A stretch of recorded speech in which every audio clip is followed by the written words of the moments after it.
I pledge allegiance to the flag of the United States of America and to the republic for which it stands, one nation, under God, indivisible, with liberty and justice for all. We'll have a moment of silence, please.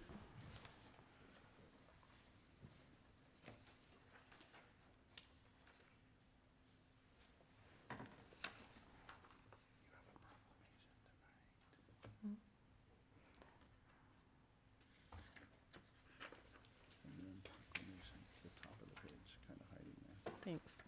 All right, thank you. Is there any board member statements that they wish to announce? Yes, ma'am.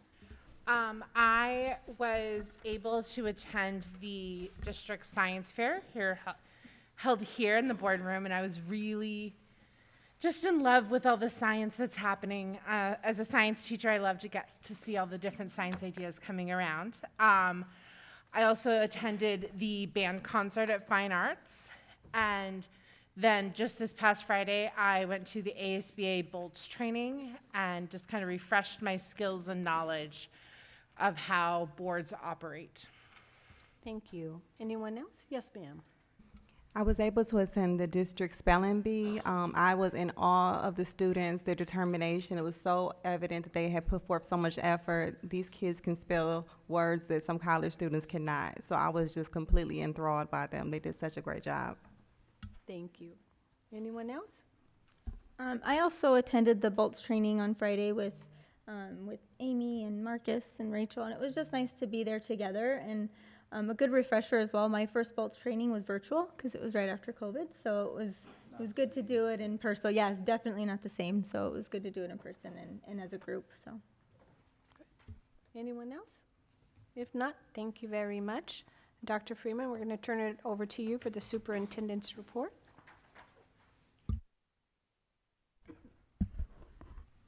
Thank you, Madam President, members of the board. Good evening, everyone. Buenas tardes a todos, and happy Valentine's Day.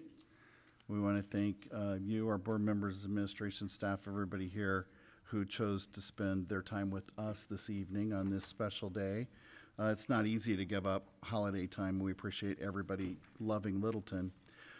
We also want to express our condolences to the families in our community that lost loved ones the last few days. This month, civics, values, and personal responsibility are common threads running through all our signature choice schools. At our last meeting, we were just approaching Civil Rights Holiday, so tonight I'm able to report on some of the ways schools celebrated and honored the life and work of Martin Luther King as we discussed the importance of advocacy and civil rights. Our goals for students to become informed, critical thinkers who are engaged community members. At Estrella Vista STEM Academy, students learned about prominent African-American leaders like Rosa Parks, Thurgood Marshall, and others, and had discussions about tolerance and respect for diversity. At the Fine Arts Academy, one of Miss Valdez's star readers brought in a book titled The Life of Martin Luther King Jr. from her own home library and read it to her fellow students. Then they all wrote a passage with the prompt, "My dream is." And those passages are displayed on the hallway bulletin board outside their classroom, if anybody wants to see those. Littleton STEM Academy third graders wrote dreams and goals they have for growing their own learning, and fifth grade dove into an analysis of quotes and their meanings. Students created a collaborative poster to celebrate Dr. King's work and showcase collaborative research quilts and studio boards that they created. At Quinton STEM Academy middle school classes engaged in conversation around Jim Crow laws, Civil Rights Act, the NAACP, and the 14th Amendment. At Tres Rios Service Academy, fifth grade students read informational text highlighting some of the pivotal moments in Black history, including the Underground Railroad and the Montgomery bus boycott. Students also learned about their contributions to the fields of science and engineering. As we shift to the great presidential leaders of our nation, our lessons shift their focus to civics. And at Estrella Vista pre-K to first grade students are learning about President Lincoln and Washington and the impact of their presidencies, while up in eighth grade, they're reviewing the election process and the importance of being an informed voter. Fine arts students are working in small groups to research all aspects of famous presidents' quotes and learn about historical significance and implications of the speech from which they quote, their quote originated. At the Littleton STEM Academy, middle schoolers learned about the origins of the White House and progression through various presidencies. Students are making connections to leadership at school, community, and at the state level. These lessons also help students set goals for their future so they can plan fulfilling and engaging lives, which is a key component of the Kids at Hope philosophy. Mustangs are using the College and Career Exploration Program Naviance to investigate possible future careers. Firebirds are continuing to show how they are epic by showing effort, perseverance, integrity, and compassion. And 8th graders also got to explore their potential in future career options with a trip to West Mech. Our Littleton Online Academy students are working on selecting an ACE, which is a caring adult to help them plan for their future and support them in meeting their goals. And Sharks recently participated in their Healthy Habits Night, which brought in many of the hobbies, recreational activities students enjoy.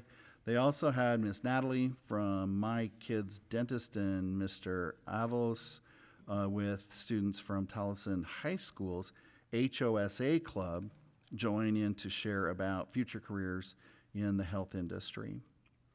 Adolescent stress, anxiety, and well-being are a growing problem before the pandemic, but after what everyone went through in the pandemic, helping our students develop skills to manage stressors and challenges in our daily modern lives is more important than ever. Through a combination of grants and district funds, we've been able to add social workers to our schools, and at Fine Arts Academy, the social worker meets with 3 different volunteer groups of lunch bunch students each week.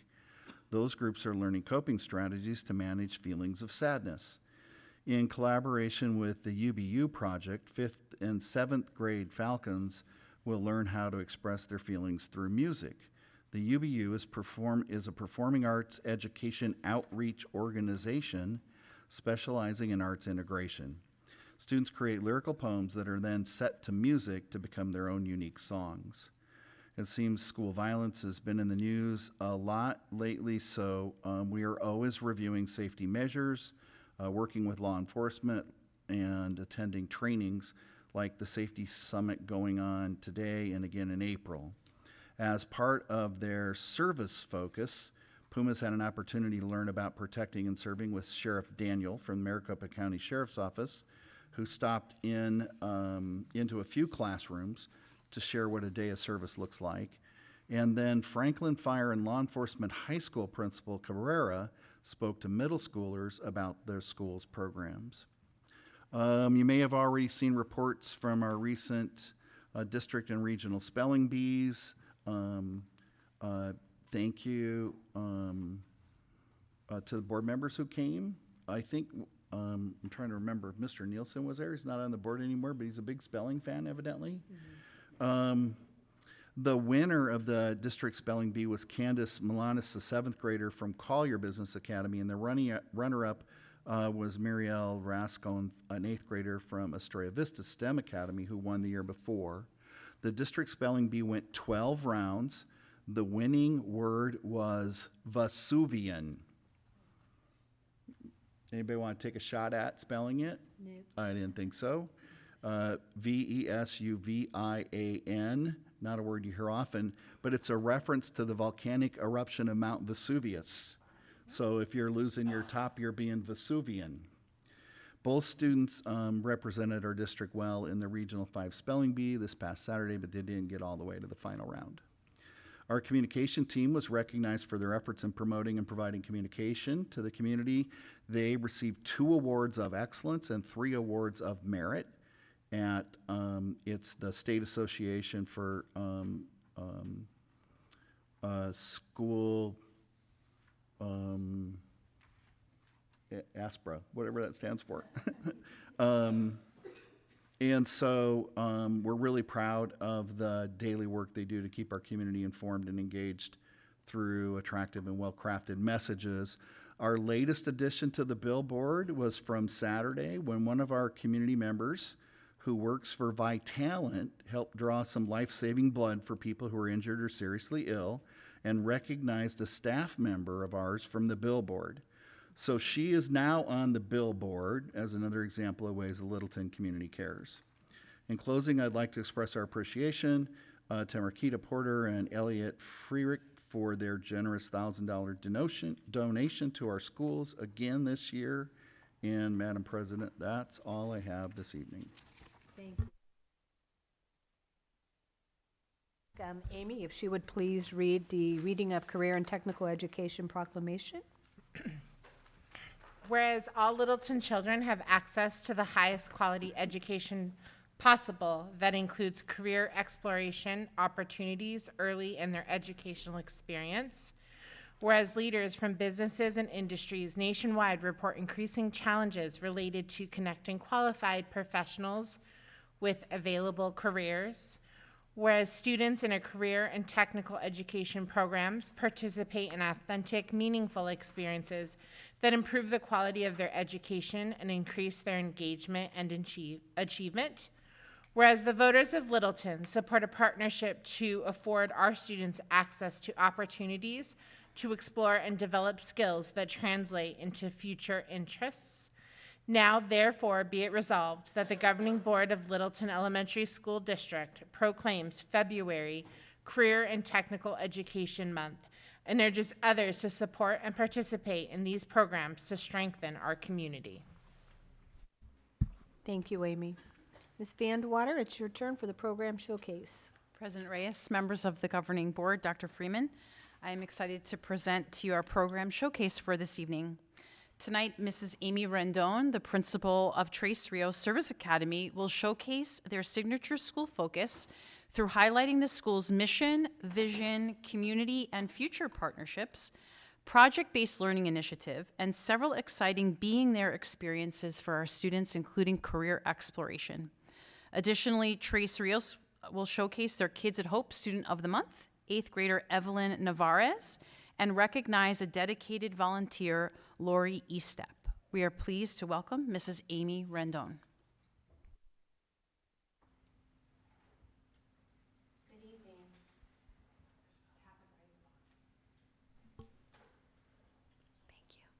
Thank you. Good evening. President Reyes, members of the Governing Board, Dr. Freeman, executive team, and the members of Littleton community. My name is Amy Rendon, and I am the proud principal of Tres Rios Service Academy. Thank you for providing us with the opportunity to showcase Tres Rios' signature school focus. Being given the time to learn about our signature focus, past ventures, and where we go from there, we, meaning our SLAT team, has helped identify opportunities to develop our service learning focus with emphasis on service careers in law enforcement, fire science, emergency medical response, and the armed forces, to name a few. Our vision is to empower our students to lead, advocate, and serve through their service learning experiences. It is through intentional and purposeful instruction and strong partnerships that we will provide students opportunities to explore their interests and expand their understanding of service to become career ready for the fields in public service.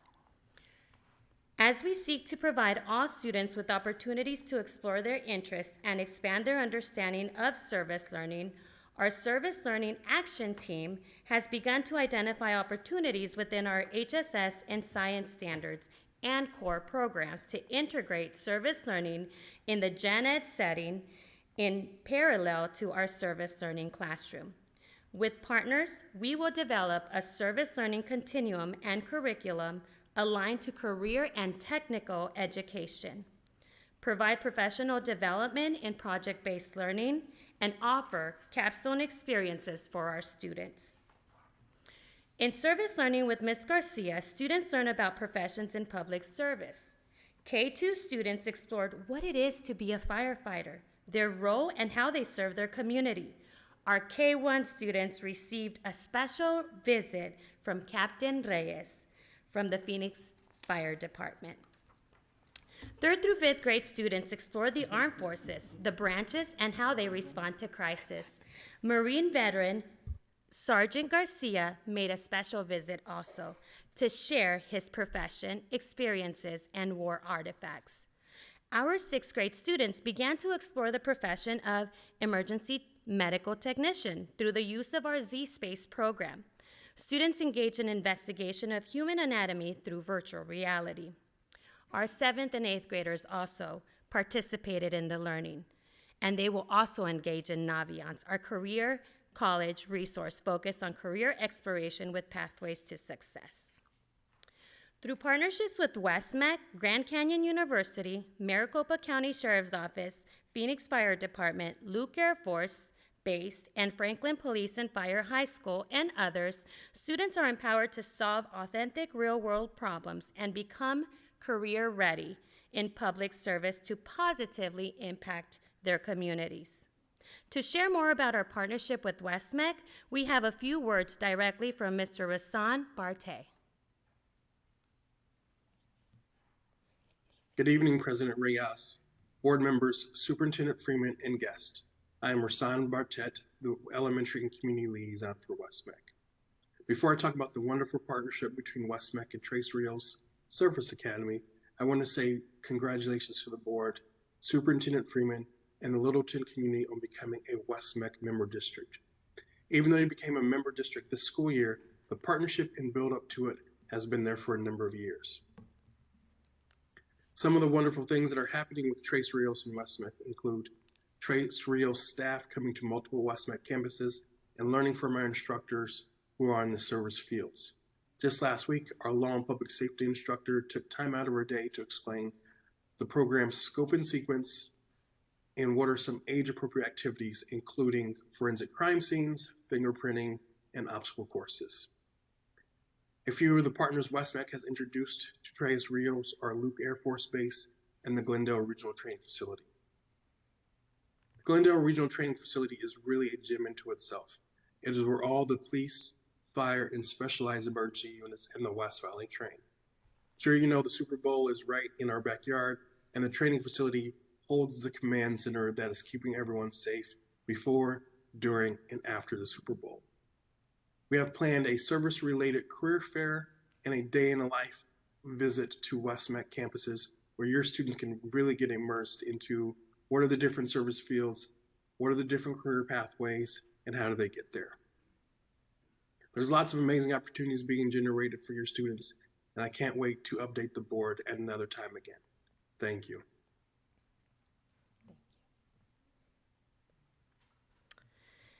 We also have a partnership with GCU, and they also provided an experience of Thunder Vision for our students, a day in the life of a college student. What a great opportunity for our 7th and 8th grade students. They received a tour highlighting public service colleges. The students engaged in activities to help them develop the understanding of college, conceptualize a GPA, importance of setting goals now, and how their actions or choices impact their future success. One of our most exciting GCU initiatives is the professional development of project-based learning for our educators. Through project-based learning, students will solve authentic real-world problems through 21st century skills of collaboration, communication, critical thinking, and creativity. As students engage in this learning, they will develop empathy and become compassionate individuals. This is critical as they prepare to be career-ready for professions in the public service. We have established a key partnership also with the Maricopa County Sheriff's Office in effort to develop positive relationships and pathways of success for our students interested in law enforcement. One goal is to initiate a scout program to prepare for law enforcement careers and MCSO cadet program. Tres Rios will be the first elementary school in which MCSO will partner to initiate this program. Detective Ron Gomez, community liaison, has extended his full support as we develop this program together. Now looking ahead, we have many possibilities, and as you can see, we have partnered up with Luke Air Force Base, our Phoenix Fire Department partnership, and also Franklin Police and Fire High School. We have a collaboration with Luke Air Force Base in order to continue to collaborate with our FLAG program, an educational program led by students and Ms. Guzman to instill pride and respect for our U.S. flag. We will continue to partner with Captain Clyde Reyes on opportunities related to fire science. And we will also continue to partner with Franklin Police and Fire Science High School to ensure that we become the first in its kind, just like Franklin High School, that is focused on fire science, police, and EMT. Now, what's to come for Tres Rios? Preserve and strengthen partnerships, PBL professional development at GCU, focused on 21st skills, and all those events that are listed there too. At this time, we would like to present a video highlighting our signature focus. You will observe opportunities with community partners, intentional and purposeful instruction, highlights in alignment to 21st century skills, and a team who is fully committed to serve their students, families, and community.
I wanted to be a police officer.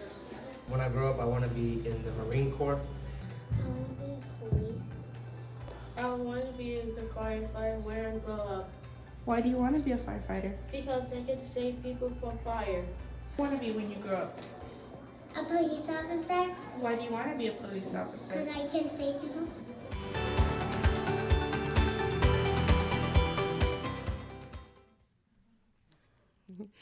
Theodore really meant it. And I would just like to say that that is very inclusive of every representation of students in our campus. So in conclusion, we would like to thank you, Dr. Freeman, Littleton's governing board, and members of our executive team. We are truly paving a pathway to the first K-8 AZ Elementary school focused on public service. We will empower our students to lead, advocate, and serve through their service learning experiences to be successful and compassionate professionals. At this time, I would love to answer any questions you may have. Any questions? Hearing none, thank you very much. We look forward to our continued long partnership with Westmec, and we're excited to be one of the first pioneers of this. It makes it even more special. So thank you, and thank you all the staff that helps put this all together. I know it's a lot of work, so thank you. She's volunteering Kids at Hope still. Okay. Next, we're going to do the Kids at Hope. We have our Kids at Hope. Yes, we have a Kid at Hope to recognize. The student is not here this evening, but our volunteer is. I am a Kid at Hope because of the way I respect others and treat them with kindness. An ace in my life is my mom because of the way she works hard for what she wants and what she needs.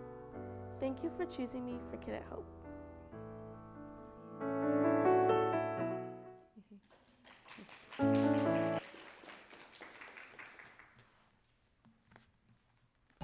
Good evening, everyone. My name is Principal Rendon from Tres Rios Service Academy. Our volunteer of the month is Lori Estep. Anyone that knows this volunteer knows that she is a true treasure hunter. Since retirement, she has missed kids so much that she decided to come volunteer at Tres Rios She works with many of our students in kinder through 3rd grade in reading. While pulling small group, she is using her 30 years of experience in education to teach foundational phonics skills to grow our students as readers. She makes learning fun for the students by engaging them in a variety of activities like singing songs and playing games, all while practicing essential reading skills. On the days she is not scheduled to come in, students always ask for her. Her willingness to share both her time and talent by volunteering demonstrates her commitment to learning. She truly makes a difference in our students' education and life. We are so grateful for Lori Estep.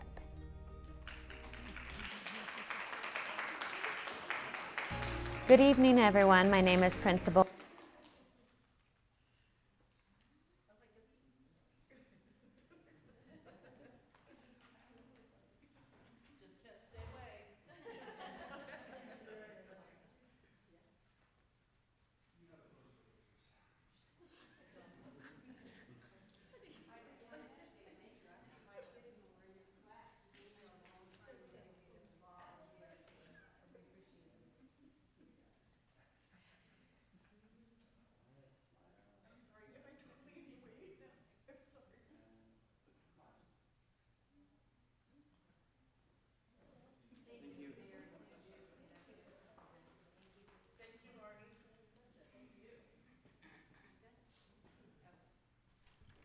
Thank you, Ms. Rendon.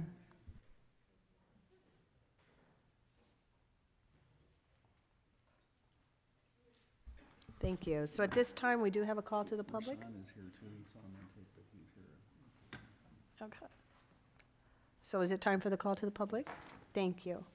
So at this time, we do have a call to the public. Cassie Lockhart.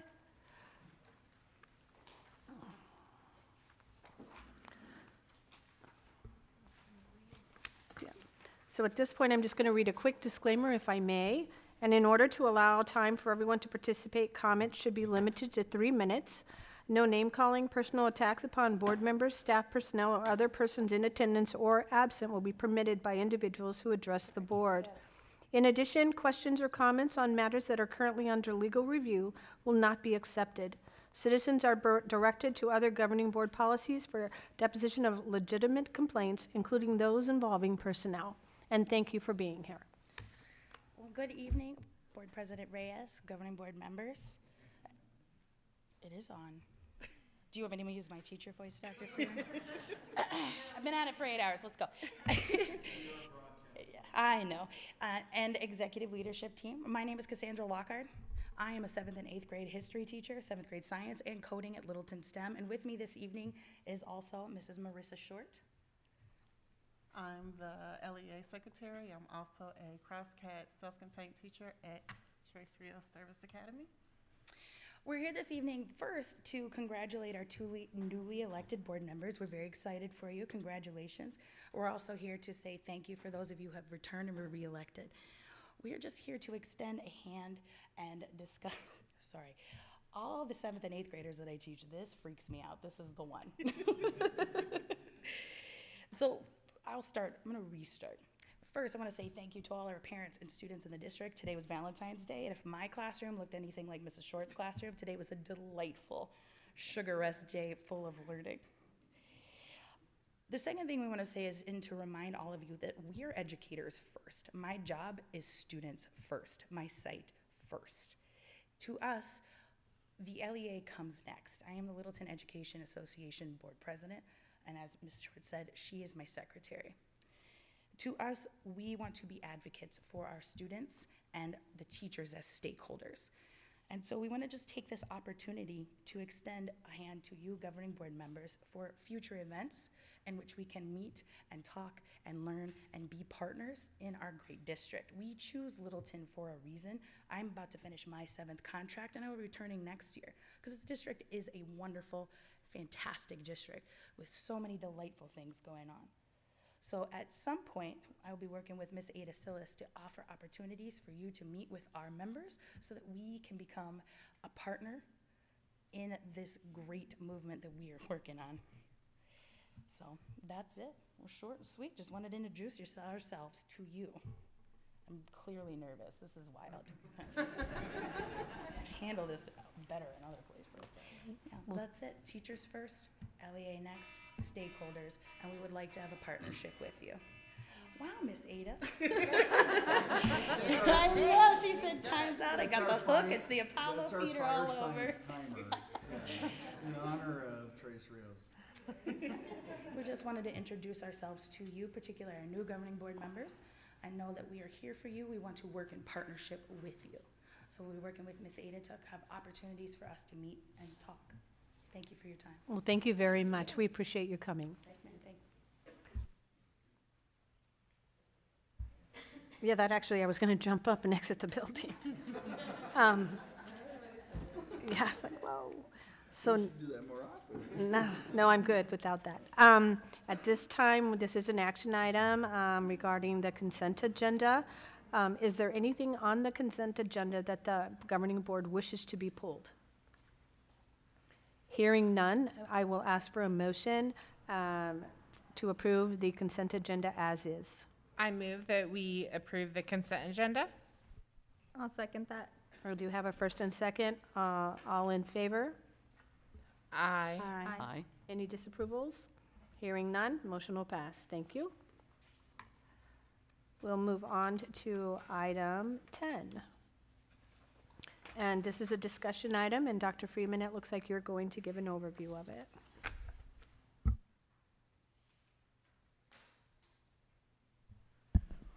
Thank you, Madam President, and members of the board.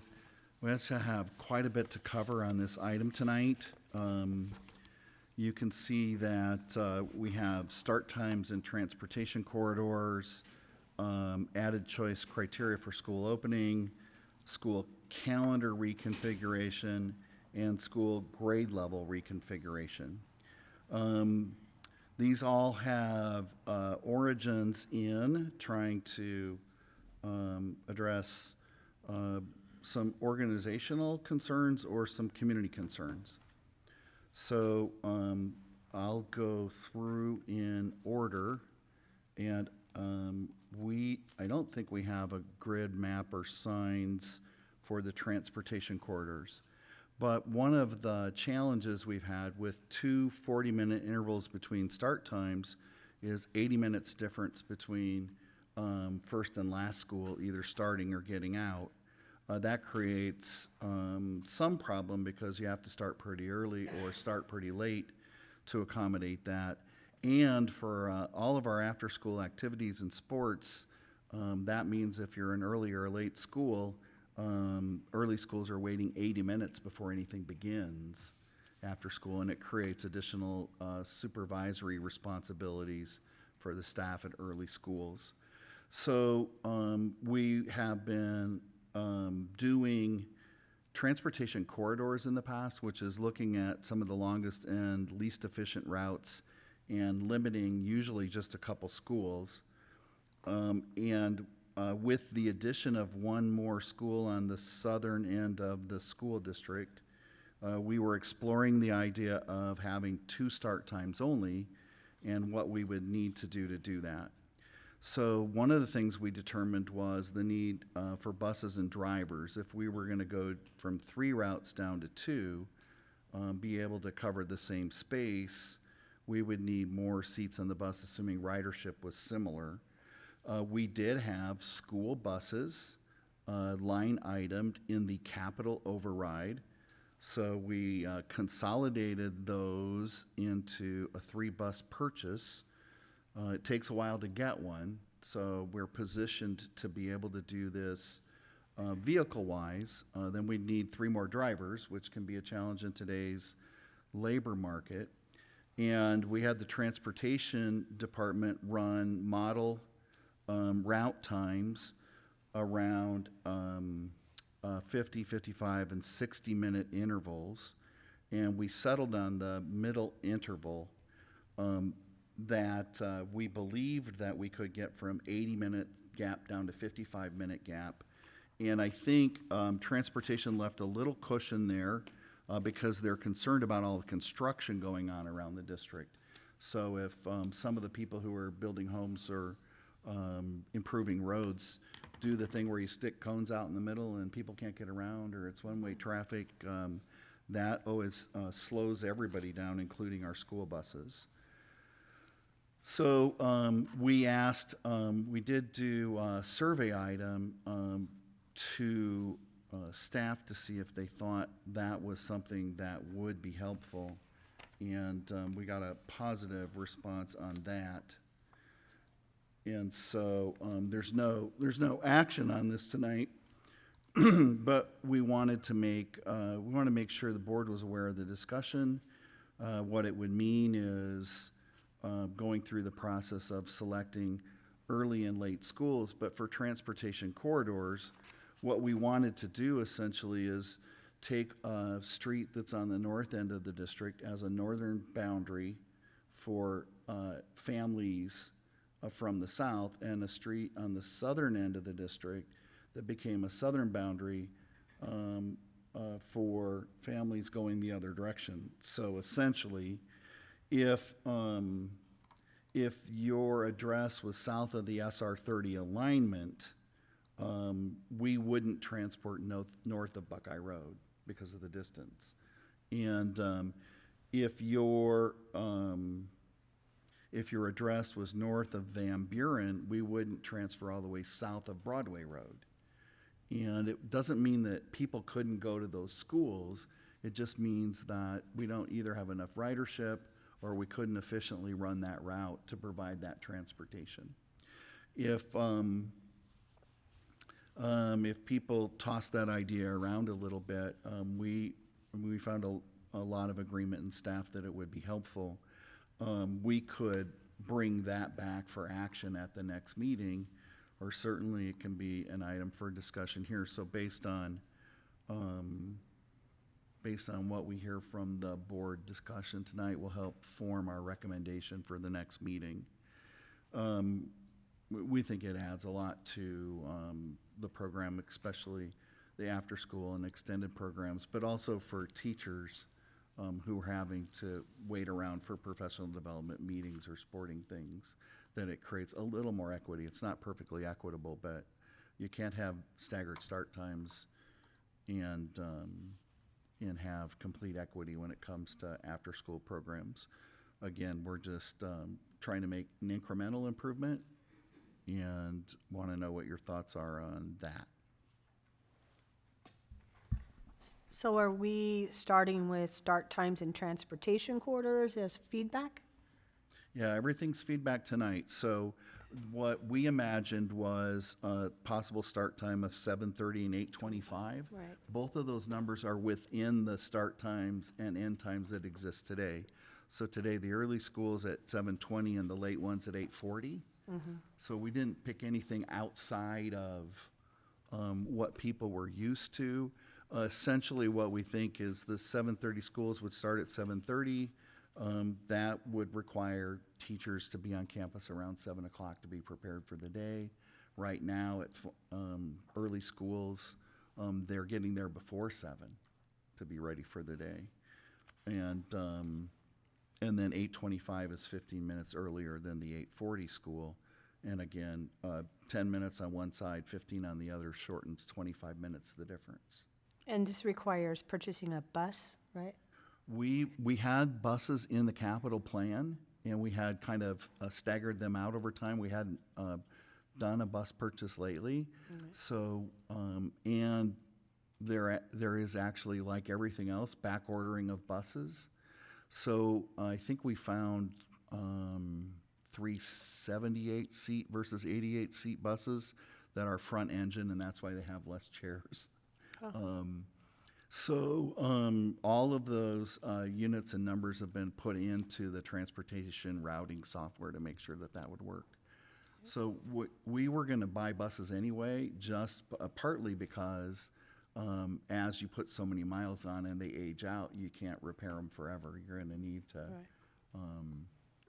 recycle some of your vehicle inventory, red, white, and green. So let's open that up for discussion. Is there concern or feedback from the board regarding the proposed start times and transportation corridors? Yes. regarding the transportation corridors, are these very similar to the ones we currently have? Like, are we having students who currently are able to go to, are we, students currently riding the bus, are we still saying they're currently riding the bus, or are we telling some kids, this year we can bus you, but next year we can't?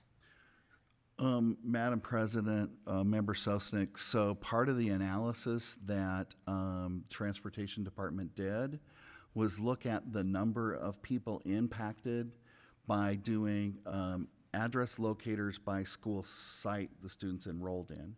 So as you might imagine, the majority of those cluster close to the school.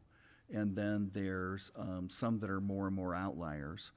So going south was a little bit tricky because we had started with Broadway Road, and that would have impacted, I think, 155 families. So we kept going south until we got that down to a very small number. So even with that SR 30 alignment, it was only like a half a dozen kids who were traveling north of there that would be impacted. And as you can imagine, we're now running, you know, a big yellow 88-seat bus south of the SR 30 alignment to pick up 5 kids, which is fairly expensive, and you know, it's a nice thing for us to do, but you add extra miles and route stops on that, and then you can't turn the bus around and get it back. They actually, now they only have a 40-minute turnaround. This gives them a 55-minute turnaround, so they can actually do a little more route time. But what we did is a process of elimination by drawing down those boundaries to minimize the impact on families and to improve the efficiency of the route. Okay, thank you. And I'm in agreement with the start times. I know my kids attend a late start, and it just seems like a really late time to be starting school, and then they get out so much later. So if we could let them in a little bit earlier so they get out earlier, I would be in agreement with that. And part of our discussion was, you know, the interest in getting literacy activities to early learners earlier in the morning when they do a little better. So maybe not the middle school kids so much, but you know, we'd like to get the little ones in working on, you know, big 5 reading skills and stuff in the morning when we think we can have best impact. Other feedback? Just a comment, if looking at the new start times, you're saying 7:30 and 8:25. That is very similar to our high school district that's close to us. Oh, that'd be because good, the yeah. early start schools, so for example, La Jolla, they're an early start school, they start school at 7:20. And then you have late start schools, so like West Point and Copper Canyon's a little bit farther out, but they start school at 8:20. So it does take them a little pretty closer, close, yeah. pretty closer, yeah. Other feedback, concerns, questions? Okay. Hearing none, so then Dr. Friedman will move for you to discuss item 2, adding criteria. So school choice criteria came about through multiple rounds of discussion as we were looking at developing a school partnership with an instructional service provider that could do individualized and accelerated program instruction. And then the idea that, or the question as to whether students who weren't in the Alomar development would be able to go to Lakin Prep.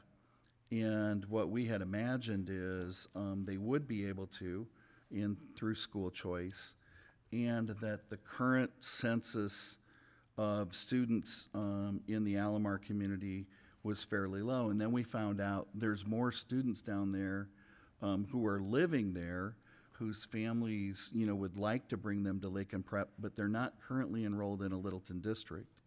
So as part of our demographic study, we looked at where we get kids from, and we do have, I can't remember, I think it was almost 100 kids who live outside of our district attending inside our schools, but we don't have good data on who lives in here who's never attended here. They're in some other school district or charter's data, not in our data. Mm-hmm. So if they had attended and left, we might be able to follow them tracking out as W4 codes.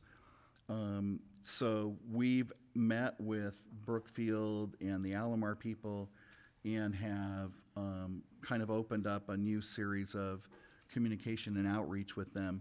We had planned to do that, but we thought that we were going to be on track to say what the school program was sooner. And so we had scheduled our communication with the community based on the new school program. And then when the new school program got delayed, so did our communication. And then in the lack of communication, we had a lot of miscommunication. So we're ramping that back up again. And so I think the idea that was mentioned in the board by some members was, can we assure that kids who would really benefit from that program will get there? Our idea still is, which is coming up on the agenda, to have 3 teachers in grades K-5 as the beginning grade level opening offerings at Lake and Prep. And so that is at 27 kids times 18 rooms, 486 kids. I think that's more than the estimate for everybody at the Alomar community. And then as it grows, the school has capacity to grow. 18 homerooms is half capacity for the school. So there's, as we build it out, room to grow 18 more classes in different configurations. So I think even if there's 300 kids down there, there's still room for almost 200 kids from other schools who might select to go there. And so the question was, when that came up, do we want to do anything as an added criteria for school choice? Right now, the school choice criteria that are first are previously attended and live within walking distance, a mile. So nobody's previously attended. So that takes us to walking distance. And if we wanted to add anything to that, what our thinking was that we would have a school opening rule that no matter when or where we opened a school, the first time, since there's no previous attendance, there would be some additional rule. From the discussion I heard last time, I don't know that that's still a concern as people have worked through this, but we've kind of held up running the school choice process to give the board time to talk about this and make sure that we're going the direction that our elected representatives want us to go. So it's an opportunity to discuss that, and if we need to put a recommendation in the form of board action, it would come back at the next meeting. Thank you. So I'll open it up for discussion, comments, questions. Just a comment. So, as you stated, sir, there was a lot of anxiety as it related to the children of Alomar and being able to attend the school. There was a poll done most recently, and it looks to be about 214, so that would definitely be within that guideline and no longer a concern. There's a great deal of relief that has been, a lot of, pain or anxiety is being alleviated because now that they understand that that is in fact going to happen. So I think this is very good information. Thank you. Anything else, Marcus? Do we know which schools will start late or early yet? Madam President, Member Cisneros, I think the way we were leaning was the ones that are early now will be early, and the ones that are late now will be later, because that minimizes change to families. Then there's 2 in the middle, and you're adding Lakeland, which is new. So we were going to try to do it 4 and 4. Some of it would depend on configuration discussions that are going to follow next. So configuration could impact first bell, second bell school identification. So that would have to follow at a future meeting. So essentially, our first straw construction is 4 schools early, 4 schools late, and to think of one, keeping times close for families that we could. The 2 in the middle need to move. Theoretically, what you do is move 1 up and 1 down to be fair, but you're also adding Lakin. So if we did that, that would balance out the 4 and 4. But if we change school configurations at all, we might want to reconsider that. That changes the number of kids being transported and potentially where they're being transported from. So it's a good question, but it's a next step. Yes, Amy. I really like our current policy or procedure of if you live within walking distance of the school, you should have first choice into going to that school. So I would not want to see that leave. And that's all I really had. I just wanted to make sure that that stayed, because I really think that for our community, if you bought a home near a school, you're thinking your kid's going to that school. So giving them the ability to attend that school and maybe build that community, their school being near their home and maybe the kids around them, if the parent chooses that, is a priority for me. And I just had a few questions. So if I did the math, and there's 214 identified, give or take, and we had 486, it leaves about 272 open seats, right?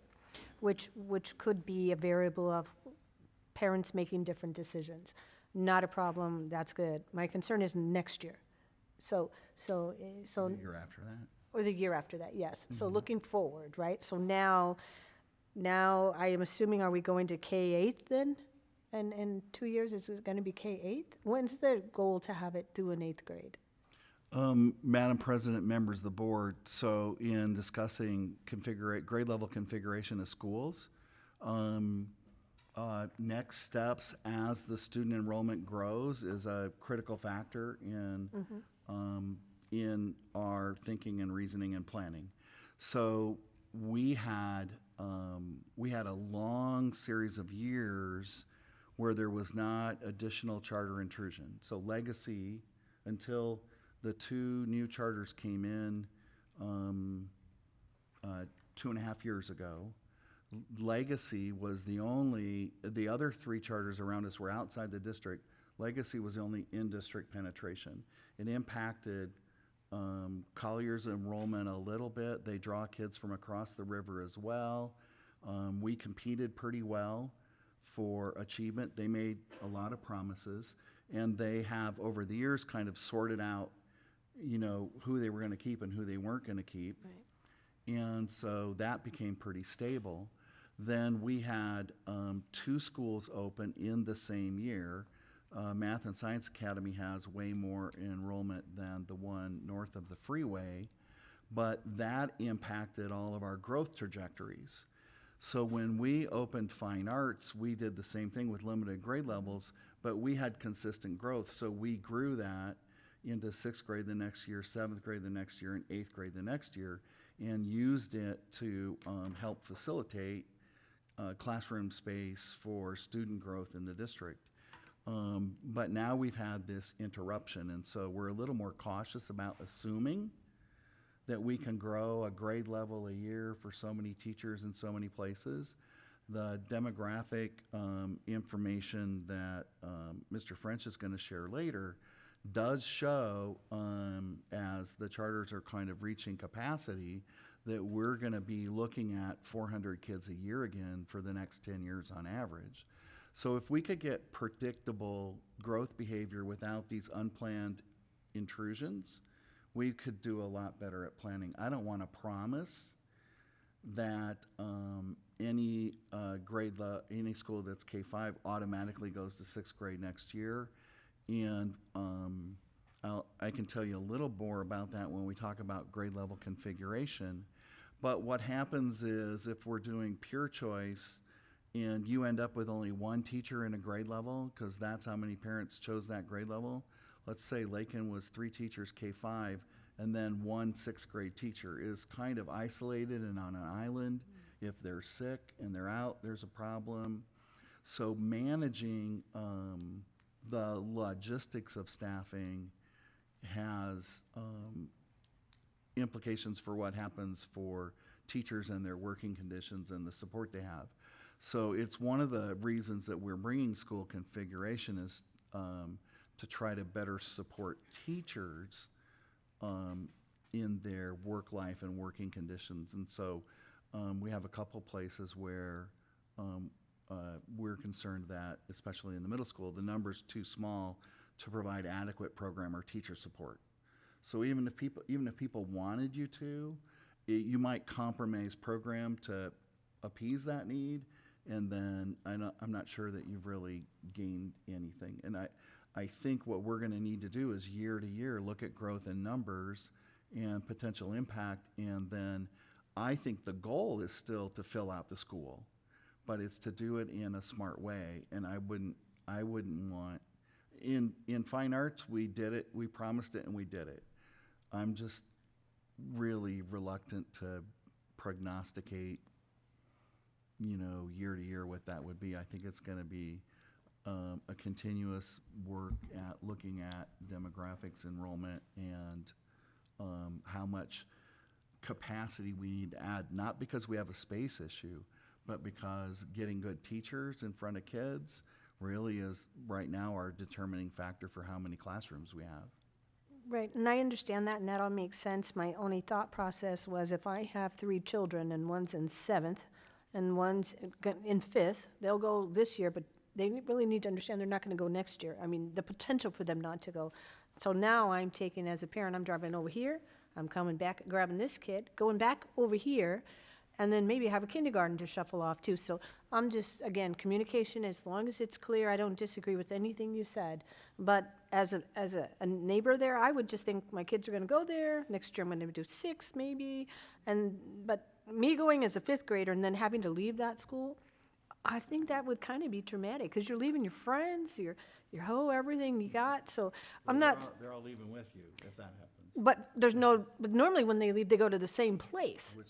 Which they could, but the chances of them are much slimmer than normal, right? So as long as it's communicated that, because I can tell you, people think that's opening, different than we're discussing, which I understand why. But again, if we could communicate that when we go to our flyers and our distribution, then parents can even make a wiser choice, what they think is best. Maybe they want all their kids to go somewhere where it's K through 8th. I can see that just because of transportation. So my comment was not to say I definitely understand it's a challenge. I just think about, again, new school coming up, you're across the street, you're thinking, no, okay, my 7th grader's going there, my 8th grader's going there, I got everybody walking across the street, life is good. But they won't know that if we don't tell them. So that my comment is merely that. So now. I'm sorry, Madam That's President, okay. members of the board. So theoretically what happens is if there's, let's say 75 kids in 5th grade, that's 3 classes of 25 kids. Mm-hmm. So we could go from 70 to really, you wouldn't want to go to 90, but I mean, that's the idea, right? 30 kids in 3 rooms would be 90. Those kids are there to matriculate to 6th grade. Mm-hmm. So then what you're looking at is, are the grade levels below filling in and filling out around the district? So it's not really like Alomar people need to go out and recruit 11-year-olds. We need, we're going to need to take the students we have and assign them in, school classrooms where we have teachers. And so we haven't even made the enrollment of 75 kids in a grade level for 6th grade levels yet. If we only have 50 kids in a grade level that show up there instead, it's going to be 12 rooms of 2 teachers in a grade level, and then they'll have to grow up and out for it to come to capacity. So we still, because we do school choice, we still don't know what schools everyone's going to choose. And we're hoping if there's 214 kids in Alomar, they're not all in the same grade level. Well, that would be interesting demographic to look at that. No, Because I don't know. I mean, I know the ones we have. I don't know the ones we don't have. demographics. All right. Thank All right, you. Thank you. All right, so we're moving on to school. Was there any other questions, comments? Yes, ma'am. So I know that we have Rachel, who's a member of the Alomar community. What is our current way of communicating with the residents of Alomar as a district? Like, I feel like we're coming to these meetings and there's the Alomar residents are thinking this and we need to communicate with them. And Dr. Freeman, I've heard that you've talked to Brooksfield but I'm kind of in the back of my head, and this has not been fleshed out or thought about, and I always tell myself, don't say something until you've thought it out, and now I'm saying something. But do we need to have like a meeting or a town hall with the people of Alomar to like talk to them about what the school's gonna look like? Or do we rely on Brookfield? That's my concern. Are we relying on Brookfield No. to guide us and tell us? I feel like that would be ideal. I think that there is a lot of discrepancy as it relates to just even mistrust of Brookfield, because the Alomar residents were told one thing specifically, and then we learned that that was not in fact a guarantee. So there's a lot of distrust as it relates to Alomar. Now, among Alomar, Amy, there are 3 residential Facebook groups, and they communicate. We're able to get like demographic information. We're able to get to polls done. Those constantly are happening. So I think that if there was an opportunity to have a town hall or just a meeting and understanding, I think that would be ideal, because there's a huge divide and lack of miscommunication, and I think that that of course yields and leads to a lot of mistrust. So if that were an option, that would be absolutely ideal. And just as Madam President stated, I think that even myself, I was under the impression, because I have a child who's going into 5th grade next year, that the school will grow with him. And so the idea that that might not be a guarantee, though it makes perfect sense, as you stated it very eloquently, I think my idea was, okay, I'm going to keep these cluster of children together, and they'll be able to matriculate to 6th grade, 7th grade, then 8th grade, then he'll go out and then the others. So the idea of possibly the following year, and a lot of other parents feel the same way who have children in the same situation, that their children will potentially have to part ways. They'll have 3 children in this school next year, then the following year they might have kids in this school and this school. I think that just that being communicated effectively will be wonderful. Well, we could ask that. We could ask that use, what? We have. Ask for a community meeting? No. Oh. No, there's, once again, we're communicating with their corporate communication people. They have a community life newsletter and a communications person. We're not communicating with 3 Facebook groups. So. Is that our method? Are we instructed that's our method of conversation and communication? Well, as I stated when we started out, we thought we would have more information forthcoming about the school and the program by now. And we're really behind in this schedule for figuring out what program we're going to deliver. And so our communication plan had been kind of calibrated around being able to inform the community about Lakin Prep, its opening, and its program. So we're busy trying to figure out program and bring that information to the board. We delayed all of our calendars, including the communication one, which was a mistake, but it happens commonly in communication, is people hesitate to communicate until they think they have an answer or something to say, instead of saying, we're working on it, here's where we're at, here's why we don't have that answer yet, which we know we just had a lapse of performance. So we met with the Brookfield people and their communication people and came up with a joint communication plan. We've developed FAQs, put them together, sent them to the Alomar people, and the reason is because we unknowingly assumed if people were moving in there and we had buses going in and we knew we had kids enrolled, that the kids in Alomar were enrolled in our schools. We didn't know about the kids we didn't know about. Once we found out about that, we thought we need to change our communication strategy from just internal, in our system, to reach out to the community. So the Brookfield people have been helping us with that. Why do they help us with that? It's an unusual strategy. They already have, so in their, and I don't know if I'm saying this right. If one of them was here, they could correct me, but they already have in their community life plan communication. And so as they develop out the master plan community, they continue to shepherd the integration of community members into the community until they're ready to assume their own homeowners associations and their own leadership and that kind of thing. So the master plan community with all of the, community amenities and park there. And I don't know if you guys pay association fees. I'm assuming you do.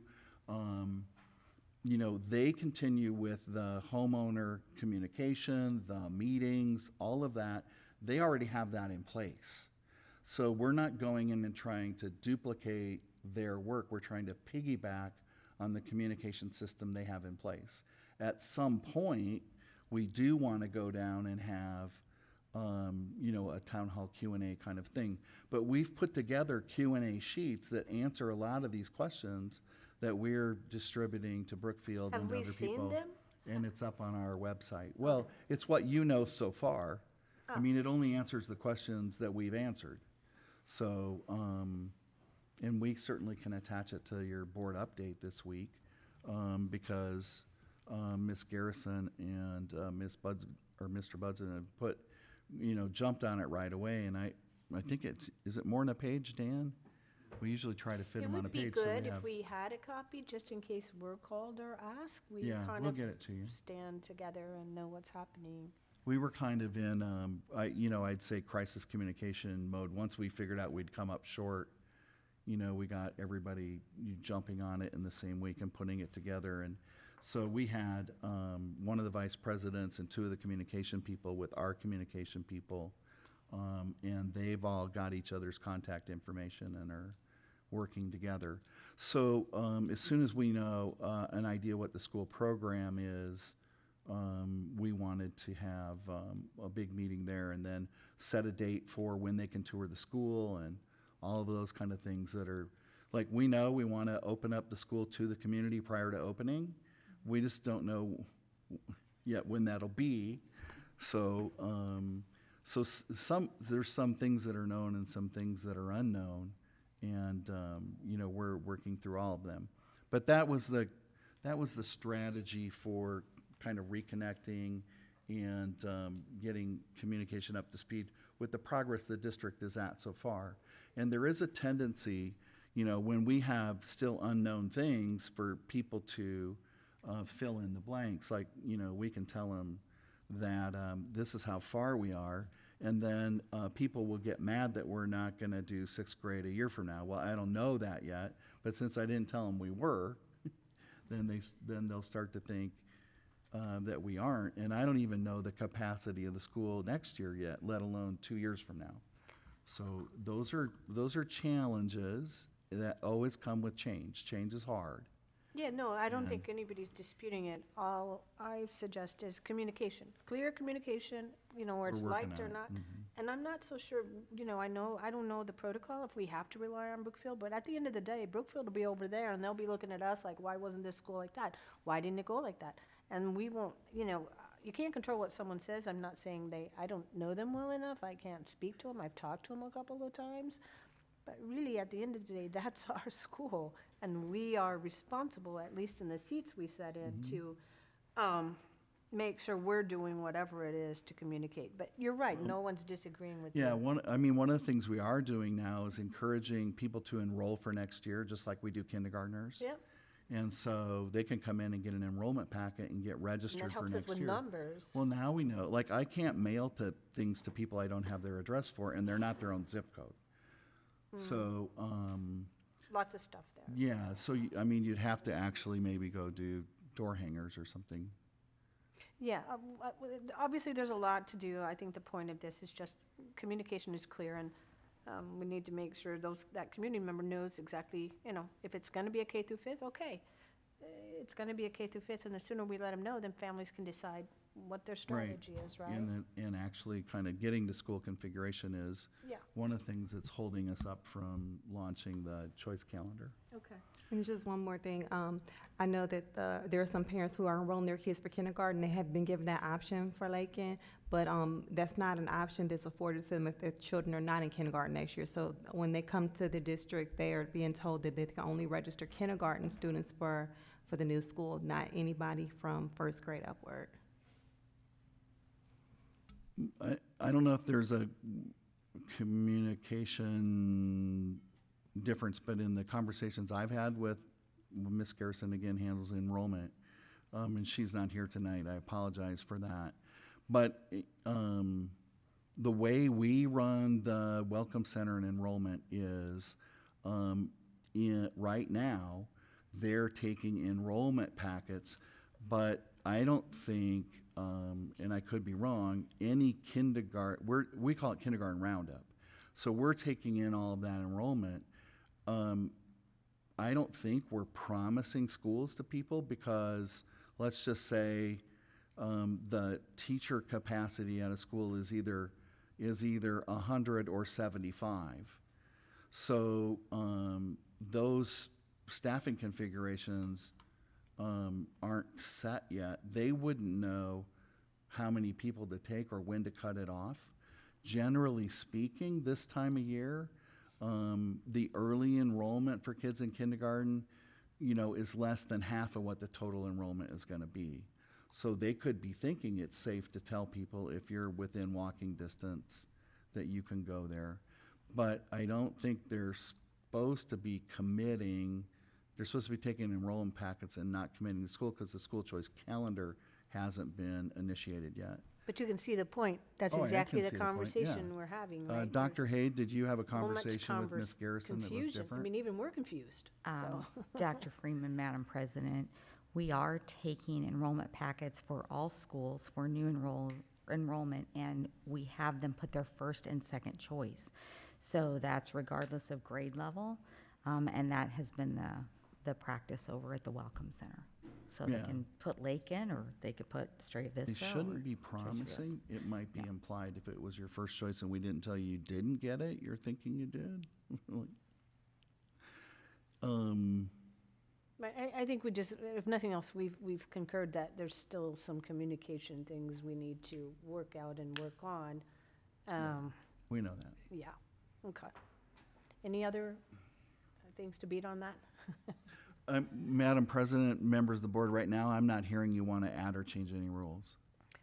Because nobody's proposed an It doesn't idea. sound like Yeah, it. I okay. didn't hear any of that. So at this point, we're moving to school calendar configuration. Is that Dr. Haid? Who is that? No, that, I'm That's you? continuing on the hot seat. Okay. Here, so, this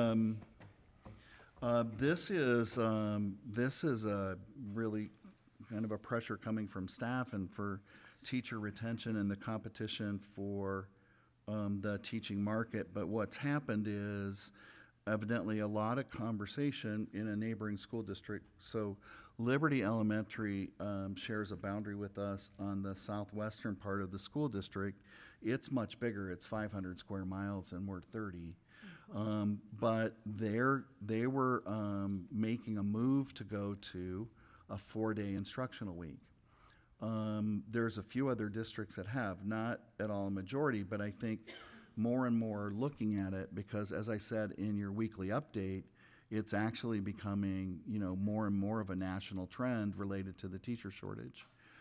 So the best example we have close to us, which is not an identical but a more similar demographic, is the Cartwright School District, which did this a couple of years ago. And they had been in declining enrollment, they still are, and they've had a big increase in charter intrusion, which is again contributing to their declining enrollment. But their teacher retention is good. They're also a DSEG district, which gives them additional money for compensation that other districts don't have. So we're looking at right now anybody and everybody we can find who's made that calendar change and what the impacts to the district have been. But generally speaking, one of the impacts is an increase in teacher satisfaction and teacher retention. There was Patchy Junction who did this on the Far East Side and only did it for 1 year and then reverted back to 5. Usually it's been a strategy for very rural districts with long transportation to and from school. In the reservations, there's even some cases where the kids are in dormitories Monday through Thursday because otherwise you're just a third of your life in school and the other third on the bus. So in that case, it makes sense. I don't know in the kind of blended community we have that it does. I know the last time we raised it, when we were considering transitioning back from 200 to 180 days, doing a 4-day week on a 200-day calendar would have been 162 days, and we pretty much filled the auditorium with people who were opposed to that. Now, we did a survey of family members and of staff, and I think those slides are attached. The survey slides? Yeah, you're already peeking at those? Yep. So, yeah, Jim, will get a little bit. Okay, then. That was only 18% of families, right? So Right, the turnout was small. that's the issue we wanted to make you aware of, that 18% of families responded in favor. We really anticipated an overwhelming no response, and we got 81%, but a small sample size, 18% of families who responded. So I think one of the things that tells us is there's not automatic opposition in the community. But then again, if 81% of 18% is positive, that means you could end up with 15% positive and 85% against. So if the board was interested in entertaining this further, what I'd suggest is we do some kind of forced survey where kids have to take it home and bring it back, and they get a dress down day or something if they deliver it, that we try to do a more comprehensive survey with a little more reach. I don't think that answering this question will really hold us up in school choice as much as school configuration will. And I think there's another slide where we ask teachers, if we shifted to a 4-day week, would that change your, Jim, what was the slide below there? Was that the staff wanting the 4-day week? Yeah. So that's community, and then below that is the staff. So these are a little out of order, but if we go back to the first one, we cross-tabulated that data from teachers. So of the 85.9% planning to return, so 86% return rate, 56 were certified and 59, basically 60% were certified, and 26.5% were classified. Add those two together, they make up, with rounding, they make up your 85.9, right? Mm-hmm. Now, 14% said no. So we asked people if they said no, would changing to a 4-day week possibly change your mind about staying? So that 14% is 12.4% teachers who responded, 1.7% classified. So the ratio of no to yes is a little higher no for teachers than it was for yes.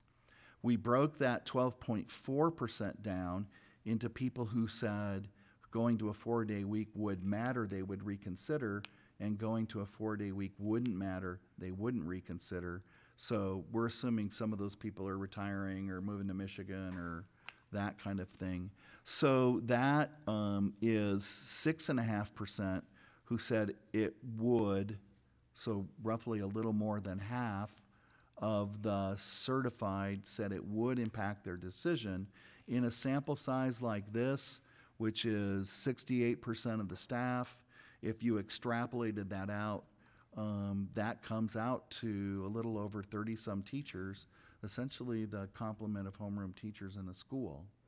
So it doesn't seem like a big number, except that if we have a fully staffed school with 36 homerooms, you're approaching that number. And, but, then again, that's 30 out of 330. So we have all of the special area, special ed, reading and special resource teachers. So our staff is bigger than just our homeroom count as far as services that we provide. Anyway, it's just an interesting bit of information about what the scope of retention might be, considering the responses that we had from staff. And then what are the other slides, Jim? So that's community, that's staff, and then we asked a question to staff and to families about reconfiguring to K-2 schools, primary schools.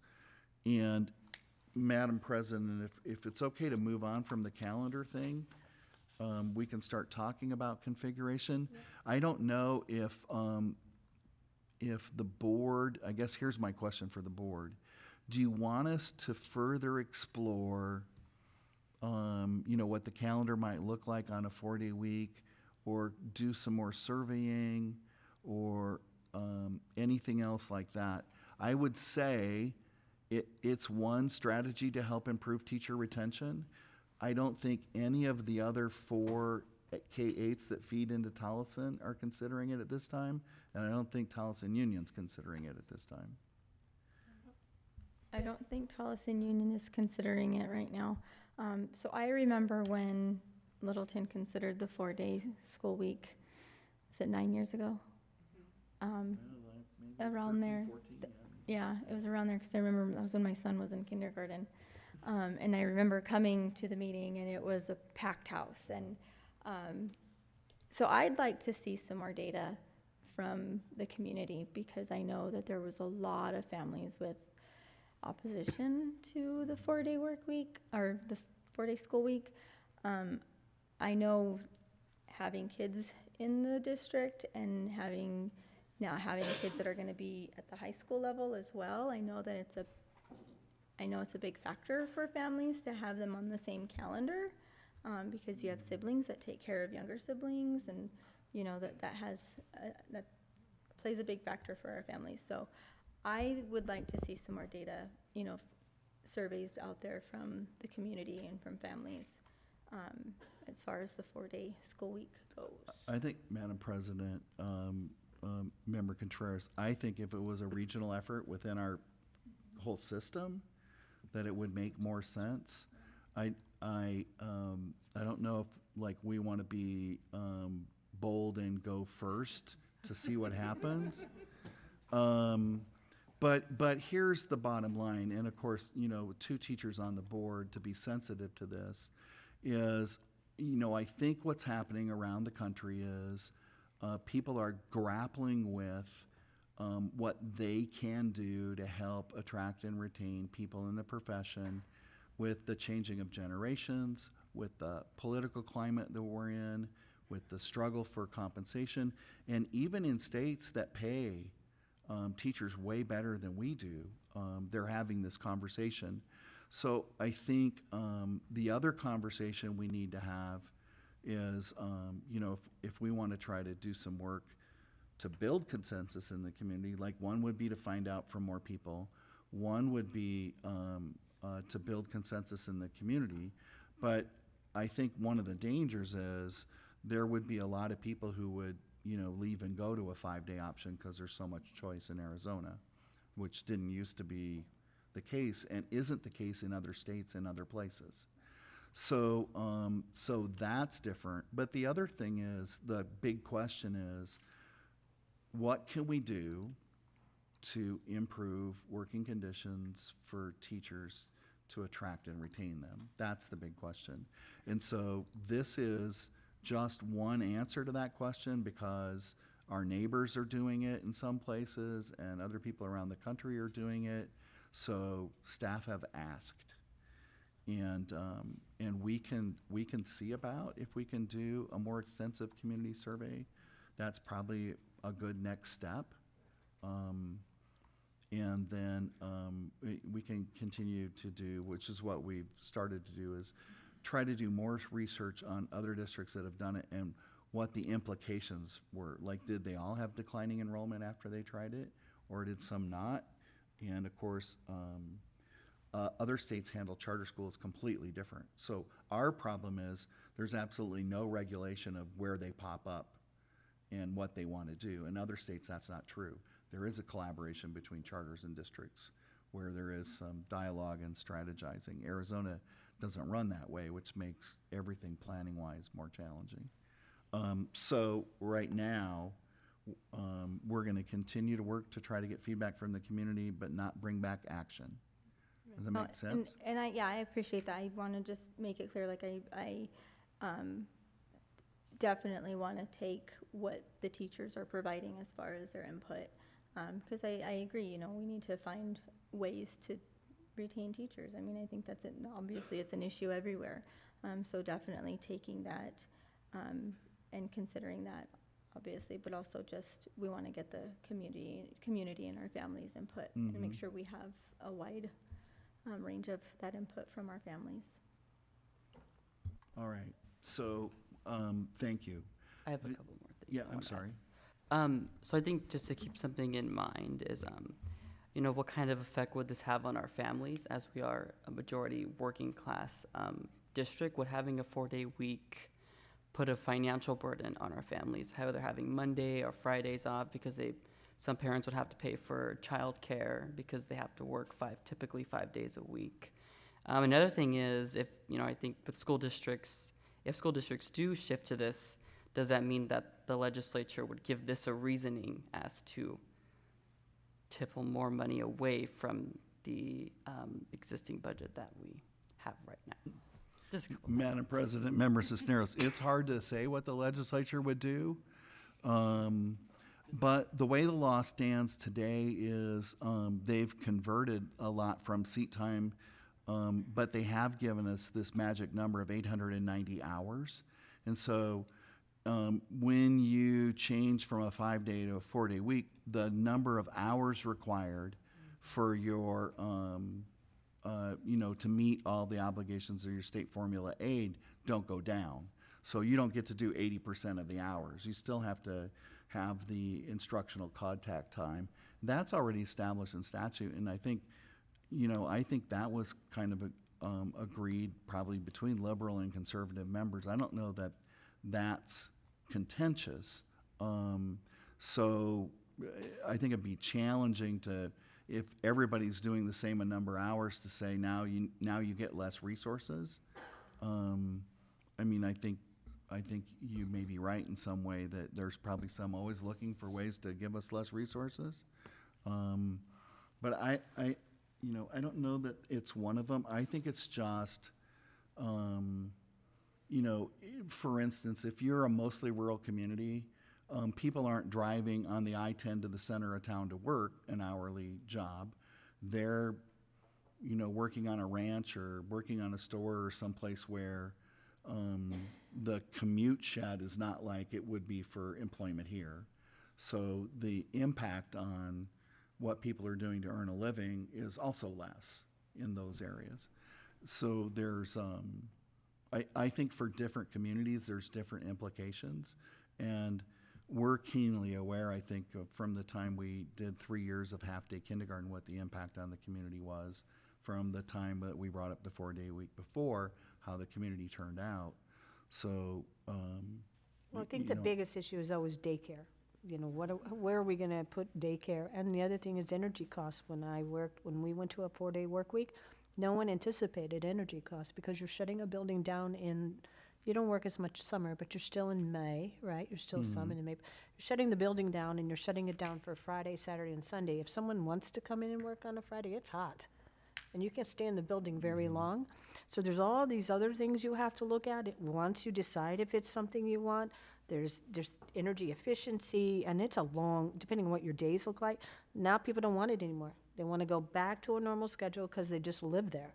And so there's just different components of it. So just keep gathering information is what I'm hearing, and then we can continue to discuss it. We're seeing more and more places, cities, and other industries, like other people, because of the operating cost pressures, people going to 4-day weeks. I mean, I think it's happening in different sectors in different regions of the country.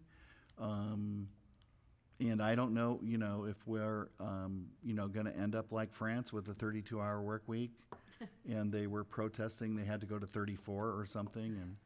And but I do see a shift in trend from what was assumed to be always like a 5-day, 40-hour week around the country. I just don't know. I think in some cases Like if a lot of people had a 4-day workplace calendar, having a 4-day school place calendar wouldn't be as challenging. All right, so the K2 configuration was broached. And so one of the things that we have noticed is because the preschool and Head Start's mostly housed at Littleton, getting back to families, because people are taking their kids to school there, they tend to default to matriculate from preschool to kindergarten at the same place they went to preschool. So,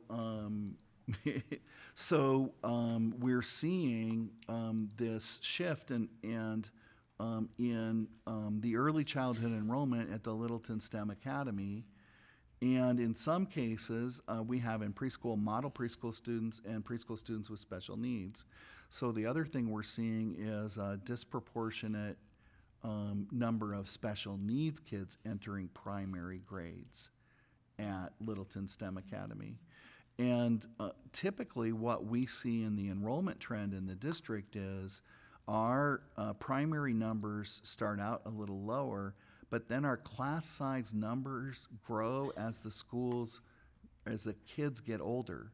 So essentially like our 6, 7, 8 classes, class size district-wide, so let's just say that's 660, are bigger than our K2 class sizes district-wide. Let's say they're 560. Of course, they vary every year.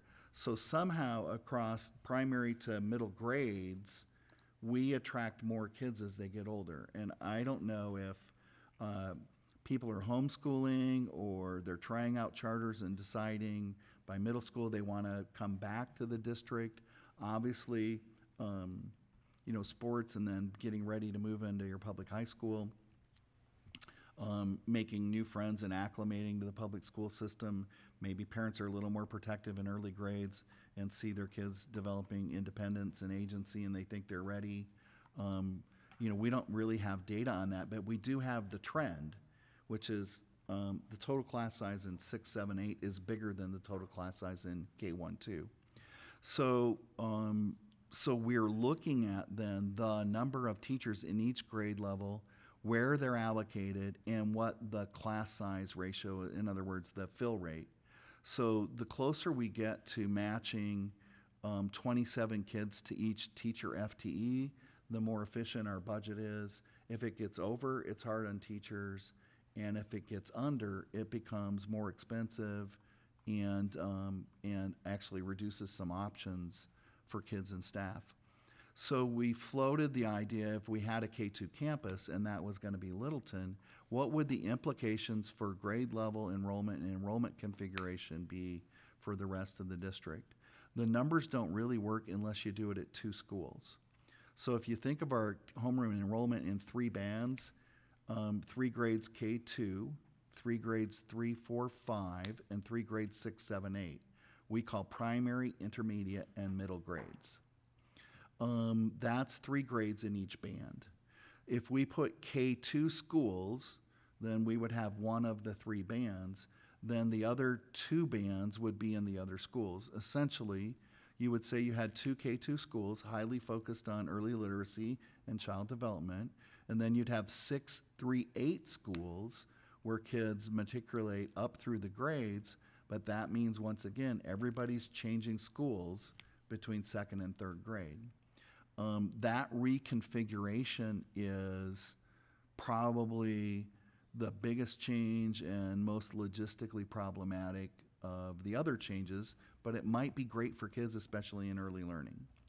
The other change that we looked at was because we're trying to staff more middle school sections at more schools to allow for convenient matriculation in grade, is that we actually really need to have a good middle school program. Besides Lakin be a K5, another school be a K5, so that we can consolidate staff in 6-8 so they can actually run a middle school program. So right now, if we just allow everybody to move up, it works fine when the teacher is the teacher of record for all the subjects. But as soon as you start to be certified secondary and have the kids move on a bell schedule from subject to subject to get them ready for high school. Then we start hiring teachers that are subject certified, and then they rotate kids. And if you don't have enough teachers and enough rotation, that doesn't work very well. Teachers end up doing double prep or triple prep. And then if anybody's absent, and there's only 2 teachers in 6th grade, 7th grade, and 8th grade, you're having to, and you can't get a sub, you end up having to collapse and cover down to 1 teacher in the grade level. That doesn't work very well. So, so we looked at, well, what if we put, instead of 4s, if we put 3 teachers at every grade level? The math doesn't work. There isn't enough enrollment to put 4 teachers at every grade level. So this is the primary reason why we wanted to leave the Lakin configuration at K5, is because we have a middle school program configuration problem right now. We have Littleton's enrollment is smaller in the upper grades, and they can't get a complement of 4 teachers with the enrollment we have. We're trying to keep everybody's enrollment K8, and when the numbers are low and they get to middle school, we can't run the middle school program we need. Everybody's concerned about middle school achievement, 7th grade state scores dropping and those things. So we're looking for a way to help those teachers, and of course to attract and retain with a viable middle school program. So the other configuration idea we have is that another K8 school besides Lakin Prep becomes a K5. Those kids and those parents who were planning to have their kids moved up are going to have their cheese moved, a lot of change, and probably not be happy about that, but it's a positive impact on teachers and student achievement. Now, conceptually, that may not meet with that much objection as I explain it, and people understand the need logistically for staffing and being strategic about the numbers at each school, until you find out it's your school and and your family. So then this is the which of your children do you love the most question, and which one are you giving away? So we would have to do a lot of work to go through a decision-making process, business rules that determined what would be the school that would convert from K8 to K5, and then through school choice, those families would have to pick a second school. And then now we're looking at 2 schools where everybody wants to grow 5th grade into 6th grade without having to change schools. So this, once again, if we can get the word out to Alamar, is we had a plan for building schools, staffing, and growing staff, and then somebody came in and dropped, a big, expensive, flashy building with race lights at night and took 1,000 kids. So, that's really our challenge, is configuring staffing to make it optimal for teaching. And the challenge, of course, is it makes it less optimal for families, having their kids matriculate and stay together through grades. Now, because the board president and I did talk a lot about putting this on the agenda and how to present it, the real question I have is, how can we help our middle school teachers be more supported, be more effective, and to help them retrain? This is, the school configuration idea doesn't cost any money, but it costs a lot of pain and change. And so the other ideas we have, all cost more money, and part of the reason for having this discussion is if we want to do something about that, and we're going to allocate budget resources differently next year, we need to have that conversation now and in the spring. So as Mr. French is putting together budget recommendations, it's based on, the conversation and direction the board wants to have. So this is one option to help improve middle school teacher retention and middle school student achievement, but it's not the only option. It's being presented tonight for consideration, if it's too much change too fast, then we still need to do something to provide support to staff and try to retain them. Our middle school teacher retention is our most challenging area. The middle school kids are challenging.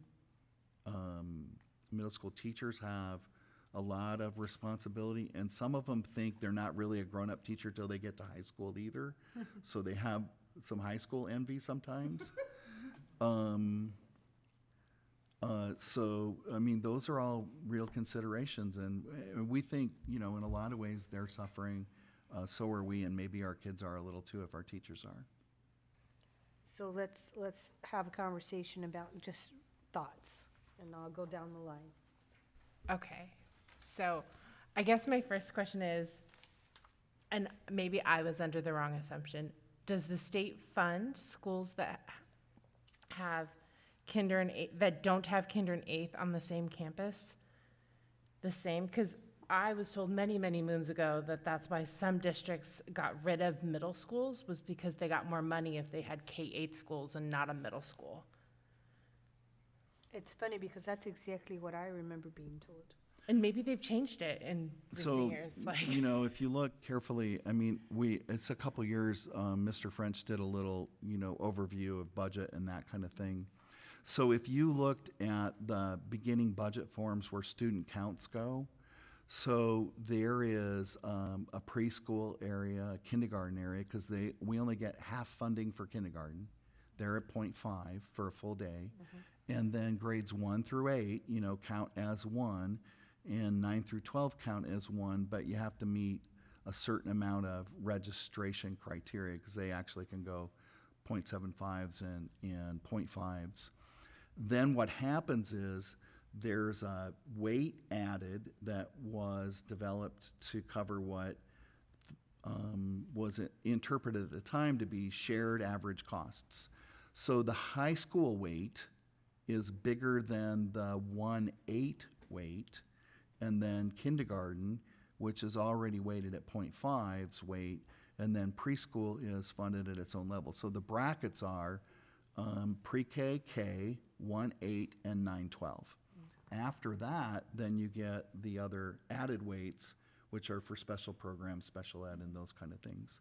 So the one place it is different, where you get more money for junior high, is with SFB, because the kids are considered to need more square foot per kid and higher gymnasium roofs. So that ends up costing more money. But otherwise, the budget form is the budget form. okay, thank you. And finding a way to keep and retain middle school teachers, I mean, you're speaking to someone who's taught middle school for 10 years. Like, I would love to support them in any way that I can, but I don't have the solution for you. So, but I'm open to any ideas. I don't know if I'm wrong, but one of our neighboring school districts currently does this, if I remember correctly, Fowler. So I'm assuming what we would do instead of doing K-5 would be K-2, and then have a separate middle school, or do K-2 and then do 3-8? Madam President, Member Cisneros, the only models we did were K-2 and 3/8. I mean, you could explore other things, but, you know, since we went to K-8s, you know, it was funny because at first people were worried about big kids and little kids being together. And then when we broached breaking them up again, everybody's like, well, who's going to watch? There won't be any big brothers to watch little sisters anymore. So there always is, when you have change, that kind of, you know, anticipated things that will go wrong. Most of them don't really come true. But the idea that, here's the big idea really that goes with that configuration, is we want to be schools of choice that zero in on areas of interest that kids have that lead to careers, with the idea being that their schoolwork becomes more meaningful and their middle grades achievement is higher, so they're prepared for high school instead of struggling and going into credit recovery in 9th grade. So K-2 students who are telling you they want to be marine biologists are probably going to change that somewhere along the way, right? But as the kids get older, this image of what their future is going to look like becomes more and more developed. And we think that actually, career exploration in 7th and 8th grade is probably too late because they've already disengaged with their core reading and math work. They're all, if you're waiting till 8th grade to figure out what you want to do with your life, 9th grade could be really hard. What's happened in America is the expectations for students and core standards and workforce have changed dramatically. I mean, even for some of the most basic trades, the reading level of the material people need to be able to understand has gone up dramatically for almost every profession. So we've raised the expectations of workforce, we've raised the expectations of core standards, but we haven't necessarily raised the aspiration of kids to persevere through content through middle grades. When they're going through adolescence, their brains are rewiring, they're highly prone to risk-taking, and that, I think, is our big challenge. And the reason we would want to have that separation maybe between primary, intermediate, and middle is to really try to get kids engaged in some of the special programs like we saw tonight that are happening at every school. We don't think yet, I mean, if everybody's going to the school because it's close to their house, they're not going to it for the signature program. And what we'd like to see is, but we do have some that are going for signature program and from surrounding districts. We'd like to see that be a more meaningful number. And if you're changing schools all the time, it's not going to be. So, I mean, we could run other models if people were interested. But one of the problems you have if you consolidate all of the 6-8 kids in one school is you get a lot of interaction of adolescent behavior, kind of like a junior high dance. So the idea if you put a bunch of middle grade kids together in a big middle school, you have curriculum opportunities and more elective options and things like that. But you're also putting a whole bunch of adolescents in a small space is risky. Like most of you wouldn't want to have more than 8 at your house at any one time.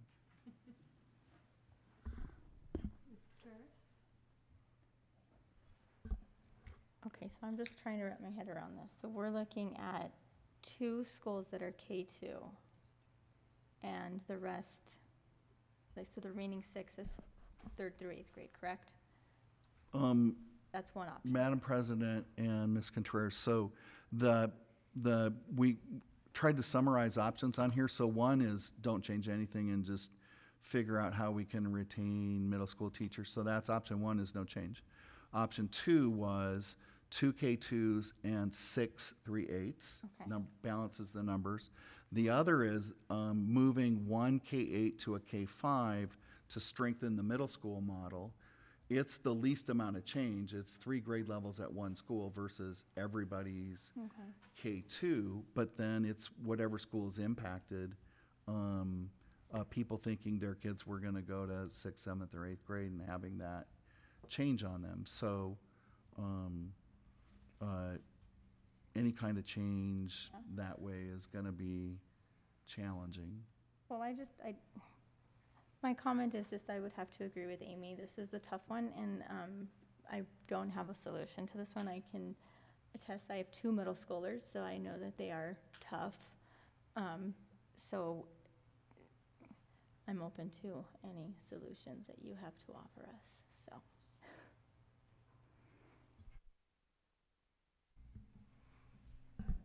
And I think that, as everyone else stated, we're really looking at the lesser of all evils in this because when you think about the K-2 students, there's definitely value in that modality for them to be able to be enriched.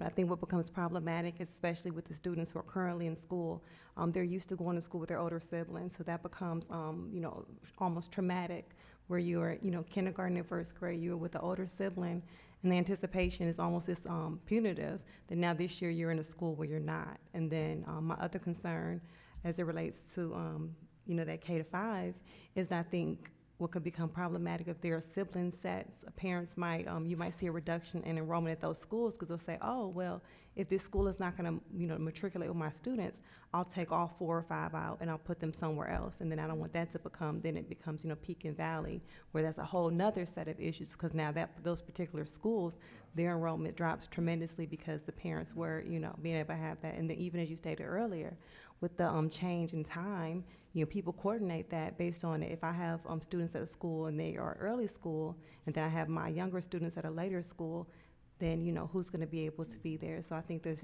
a multifaceted issue, and one that really needs to be discussed because there's so many variants to it. And the most important thing, of course, is the students, but we also want to be able to really take care of our teachers so that they can then take care of our students, and it will just kind of pour down on them. So. Yeah, there's always adverse impact of change. So did you? I just had a very small comment. One thing that speaking in my middle school teacher hat right now, having other teachers who teach middle school science or middle school social studies and having them on campus would be, I believe, a support to your other teachers, to have someone else I can go bounce ideas off of. That is something I've always struggled because I've always been the 7th, 8th grade science teacher, and there's no other science teacher in middle school because 6th grade doesn't have a science teacher because they just can't. And so I do see a benefit in that way if there's a way. I know making a school that's a 6-8 or a combination there may give some additional support.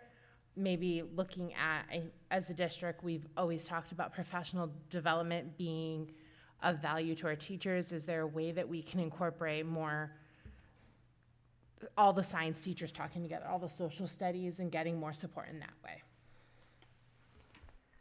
So I just have a few comments. I agree with all of them. There's different ways I look at it. One, to me, this is too soon. We just barely recovered from COVID. I mean, I hate to say it again, but we had online learning, and those middle kids are exactly the ones who got crunched.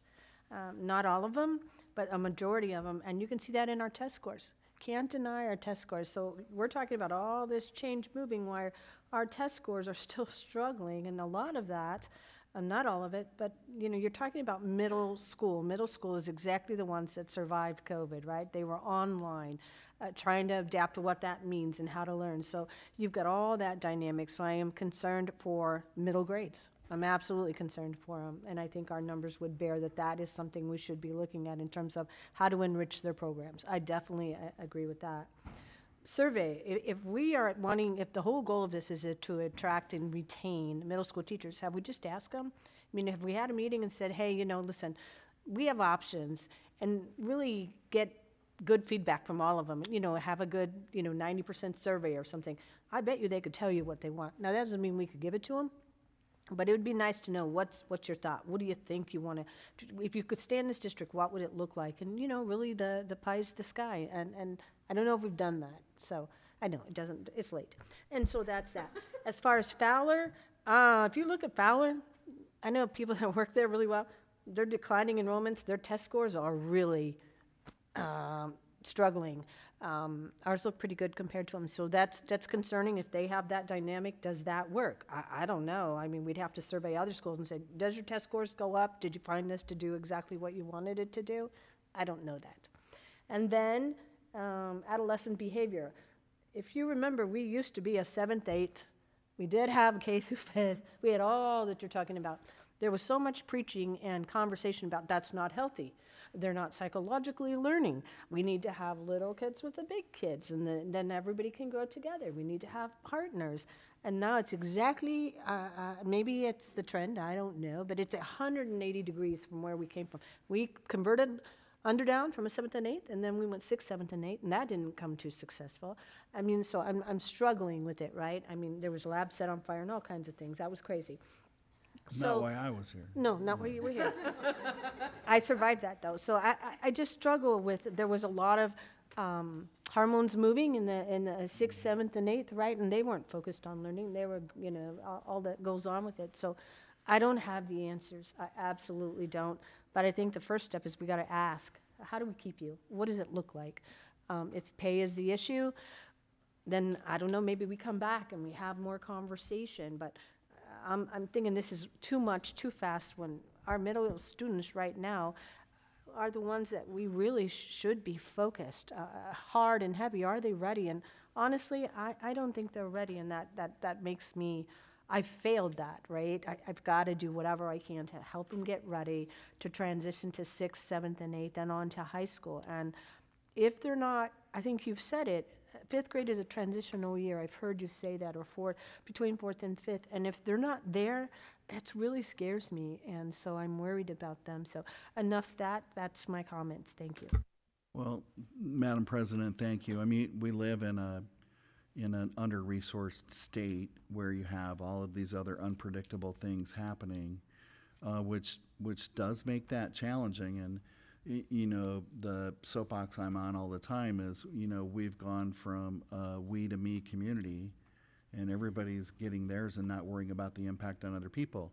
You all are worrying about the impact on other people in your conversation tonight, but I don't think that seems to be as prevalent in today's politics or in a lot of the thinking that people in the community do.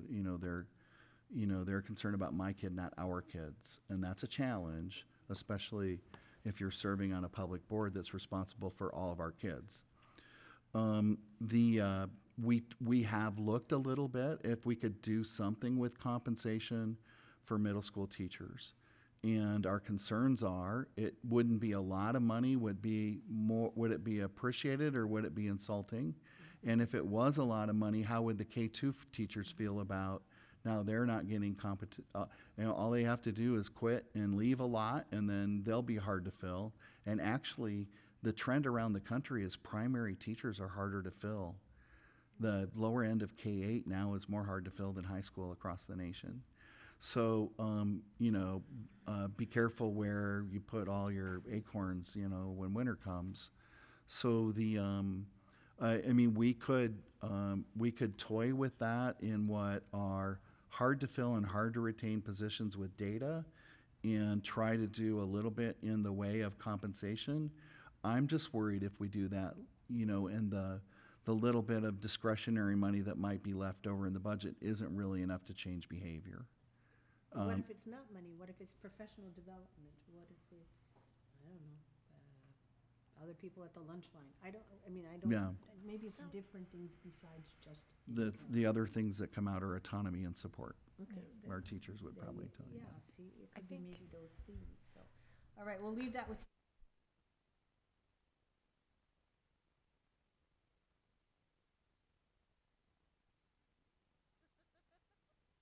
Yeah, got it, Madam President.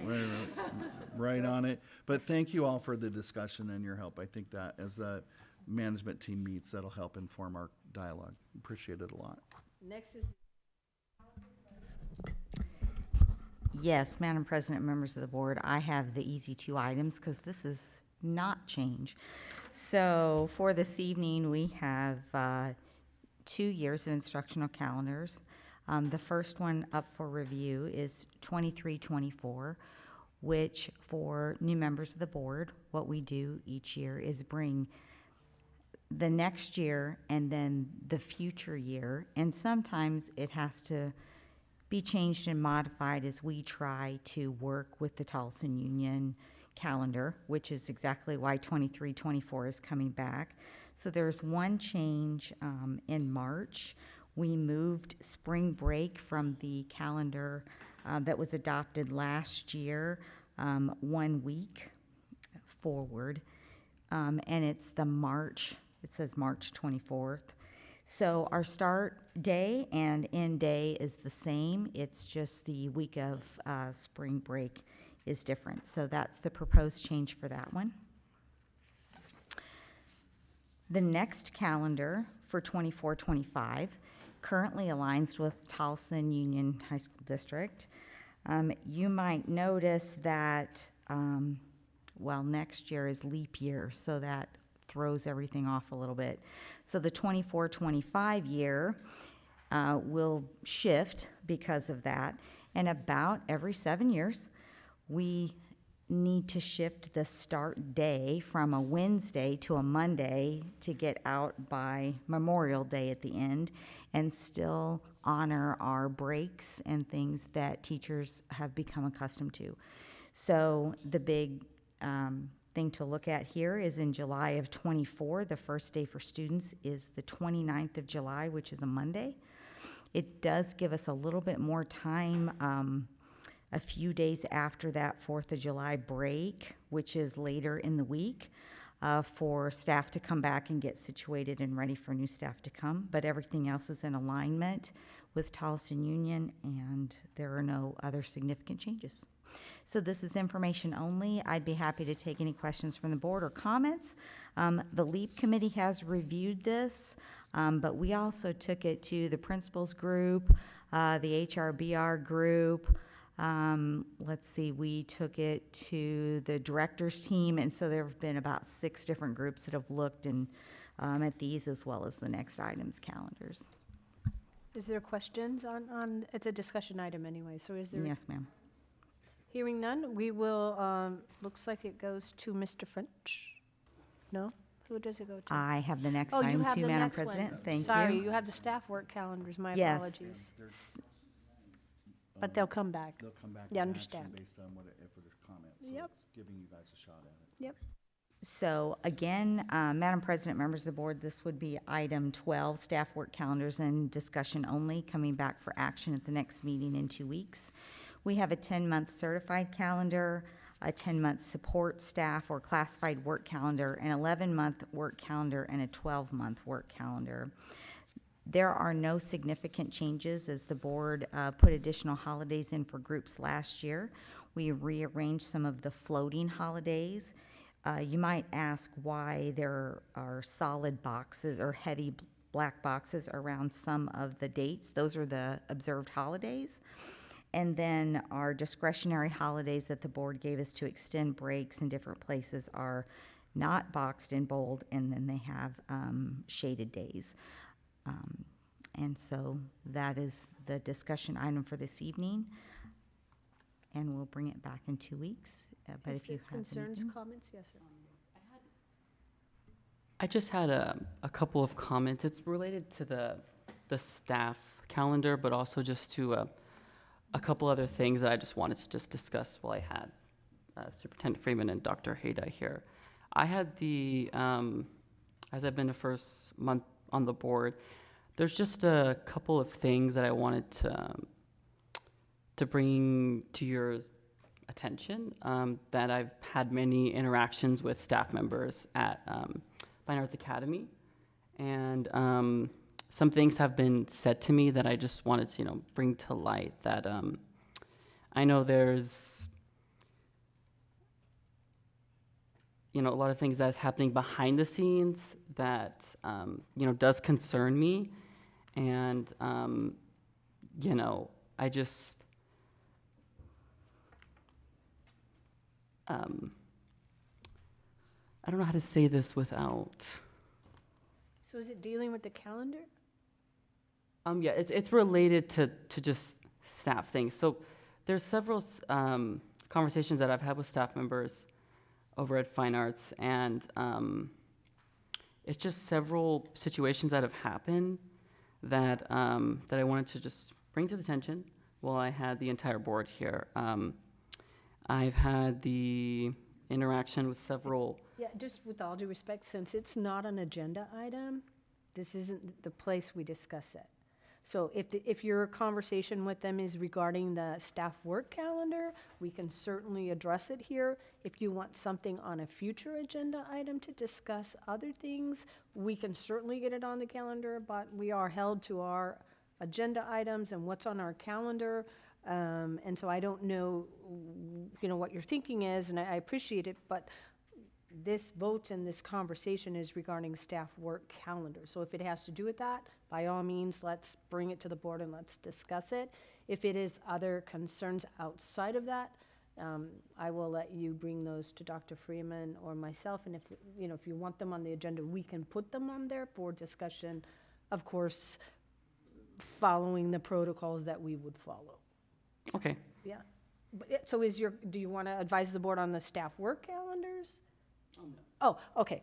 So at this point, is there any discussion on the staff work calendars? Hearing none, so, okay. Thank you. We'll look for that to come back. Thank you, Madam President. At this point, Mr. French, this looks like it's yours. Thank you, Madam President, members of the Governing Board, Dr. Freeman, Littleton Community. This evening, we're looking at a draft of next year's employee benefit rates. The management team has consulted with Valley Schools over the last couple of weeks to determine the best course of action for Littleton and the rates for major medical as well as the ancillary benefits. The K-12 education sector has seen a 7.1% increase in major medical and a 10.3% increase in pharmacy over the last year, so management is working to mitigate that increase as much as possible in next year's rates. If we look at the attached rate sheet, the district is showing a contribution to the high deductible, high premium plan of $6,360 while maintaining the $300 contribution to the health savings account. This plan would remain a free option for employees that are only insuring themselves. This would be an increase of just under $500 for the annual contribution by the district. The administration also moved the traditional plan employer contribution to $6,660 to match the high deductible, high premium plan. The plan would also see some slight adjustments to the high deductible, high premium deductible from $2,800 this current year to $3,000 next year for an individual, and $5,600 this year to $6,000 next year for family. Both plans would see a slight out-of-pocket maximum increase from $5,000 to $6,000 for individual and $10,000 to $12,000 for family.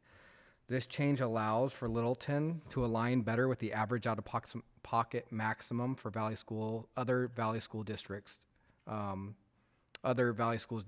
have in their plan. For ancillary benefits, the district will not see an increase in either dental plans offered. We are projecting a small increase to the vision plan, which is voluntary for employees, as well as a half a penny increase per $1,000 in voluntary life insurance paid for by the district, which equals 1 times a staff member's salary.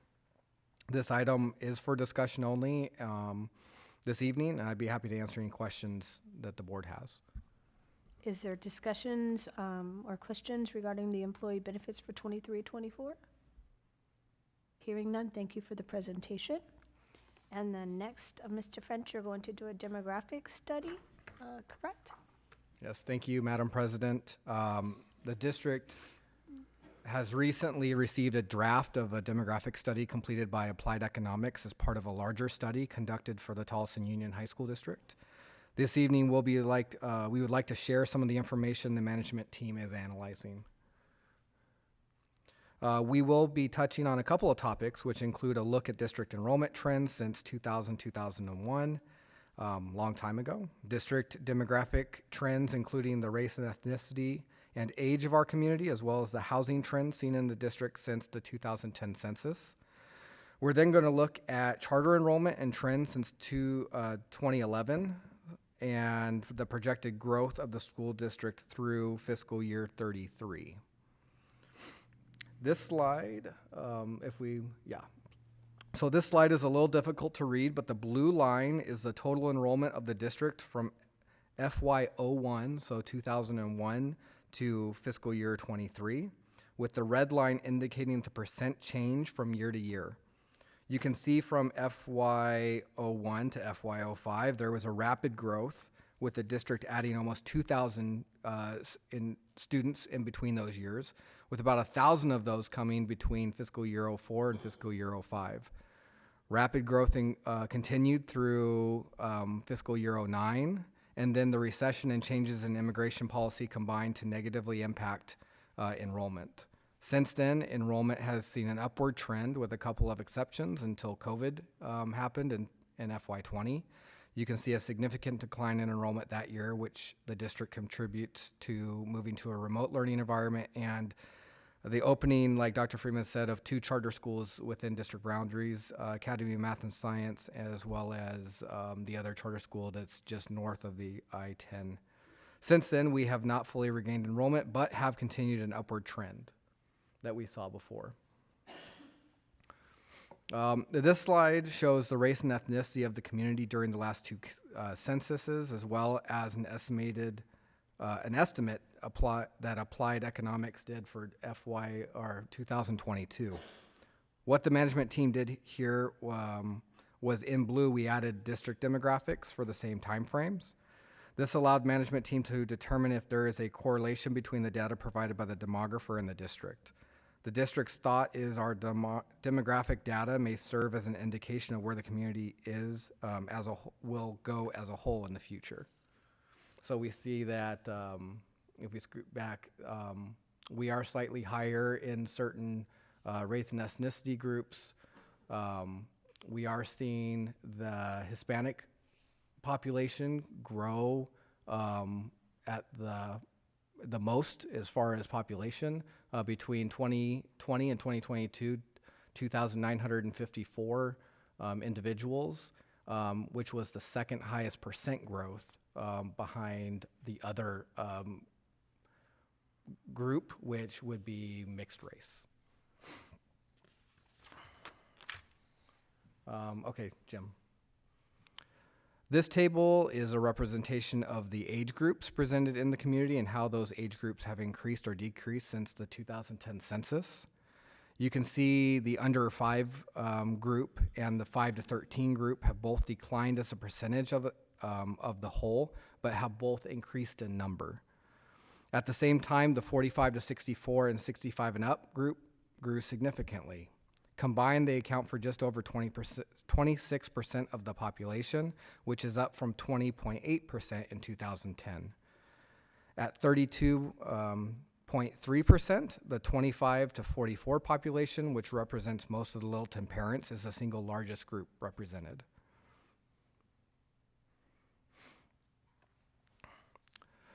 This table is showing the housing units in the district during the same time period.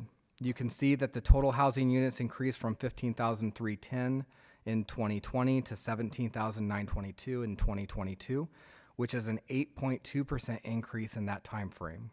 This is a good representation of the rapid growth we're seeing in the community with the change from agricultural to residential land. Single-family housing makes up 86.1% of all residential units within the district today, although multifamily units have developed rapidly over the past 2 years, resulting in a 2.1% share increase since 2020.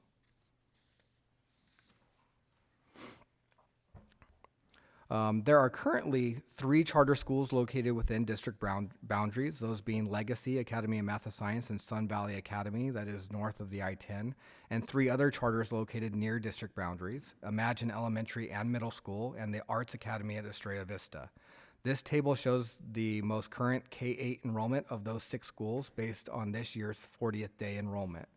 Currently, the 3 districts in district boundary schools have a total enrollment of 2,941, and the 3 out-of-school districts have a total enrollment of 1,535, resulting in a total enrollment of 4,476 students.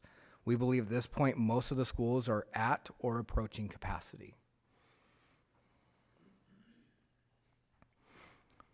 This slide shows charter enrollment trends since 2010, fiscal year 2011. The management team has boxed a couple of dates here on this table to show charter enrollment growth, which corresponds with the top one is district adopting a 200-day calendar, and remote learning and COVID is in the second box.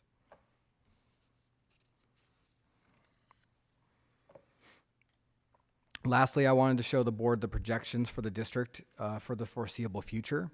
Based on the information we know today about housing and development starts over the next 5 to 10 years, the district is projected to grow from 5,746 in students this year to over 9,300 in fiscal year 22-23.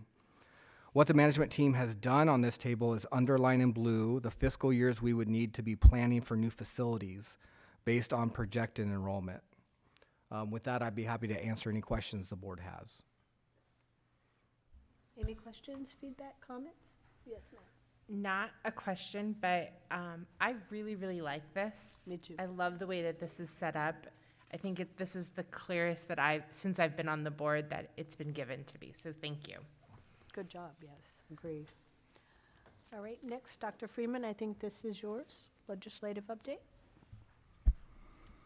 Thank you, Madam President, members of the board. So the legislature's more interesting this year and years past. There is, I think, just under 1,700 bills introduced, which has kind of become the new norm. Probably 400 that impact the school district. We are in the political and culture wars, a prime target for a lot of people who have strong feelings about that, and our legislature is in keeping with that trend, the national trend. I think most everybody is aware. Last week, there was a bipartisan supermajority vote to waive the aggregate expenditure limit, and we do owe some thanks to David Cook, who helped move the HCR 2001 along. So the vote in the Senate was 23-7. You only needed 20. So there were some extra yes votes there. And in the House was 46-14. And I updated the board a little bit on what the votes were there. The cut anticipated to public schools, which wasn't anticipated for charters or vouchers, was 17% for the whole year. But if you have to do all of that in the fourth quarter, it's a 68% cut in April and May. So it would have been catastrophic, and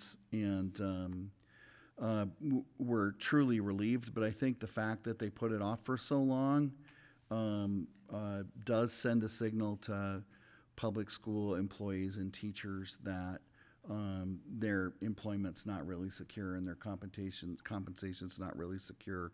And part of the problem is going to be that this comes up again next year. So the relief is for the current fiscal year. The same problem happens next year.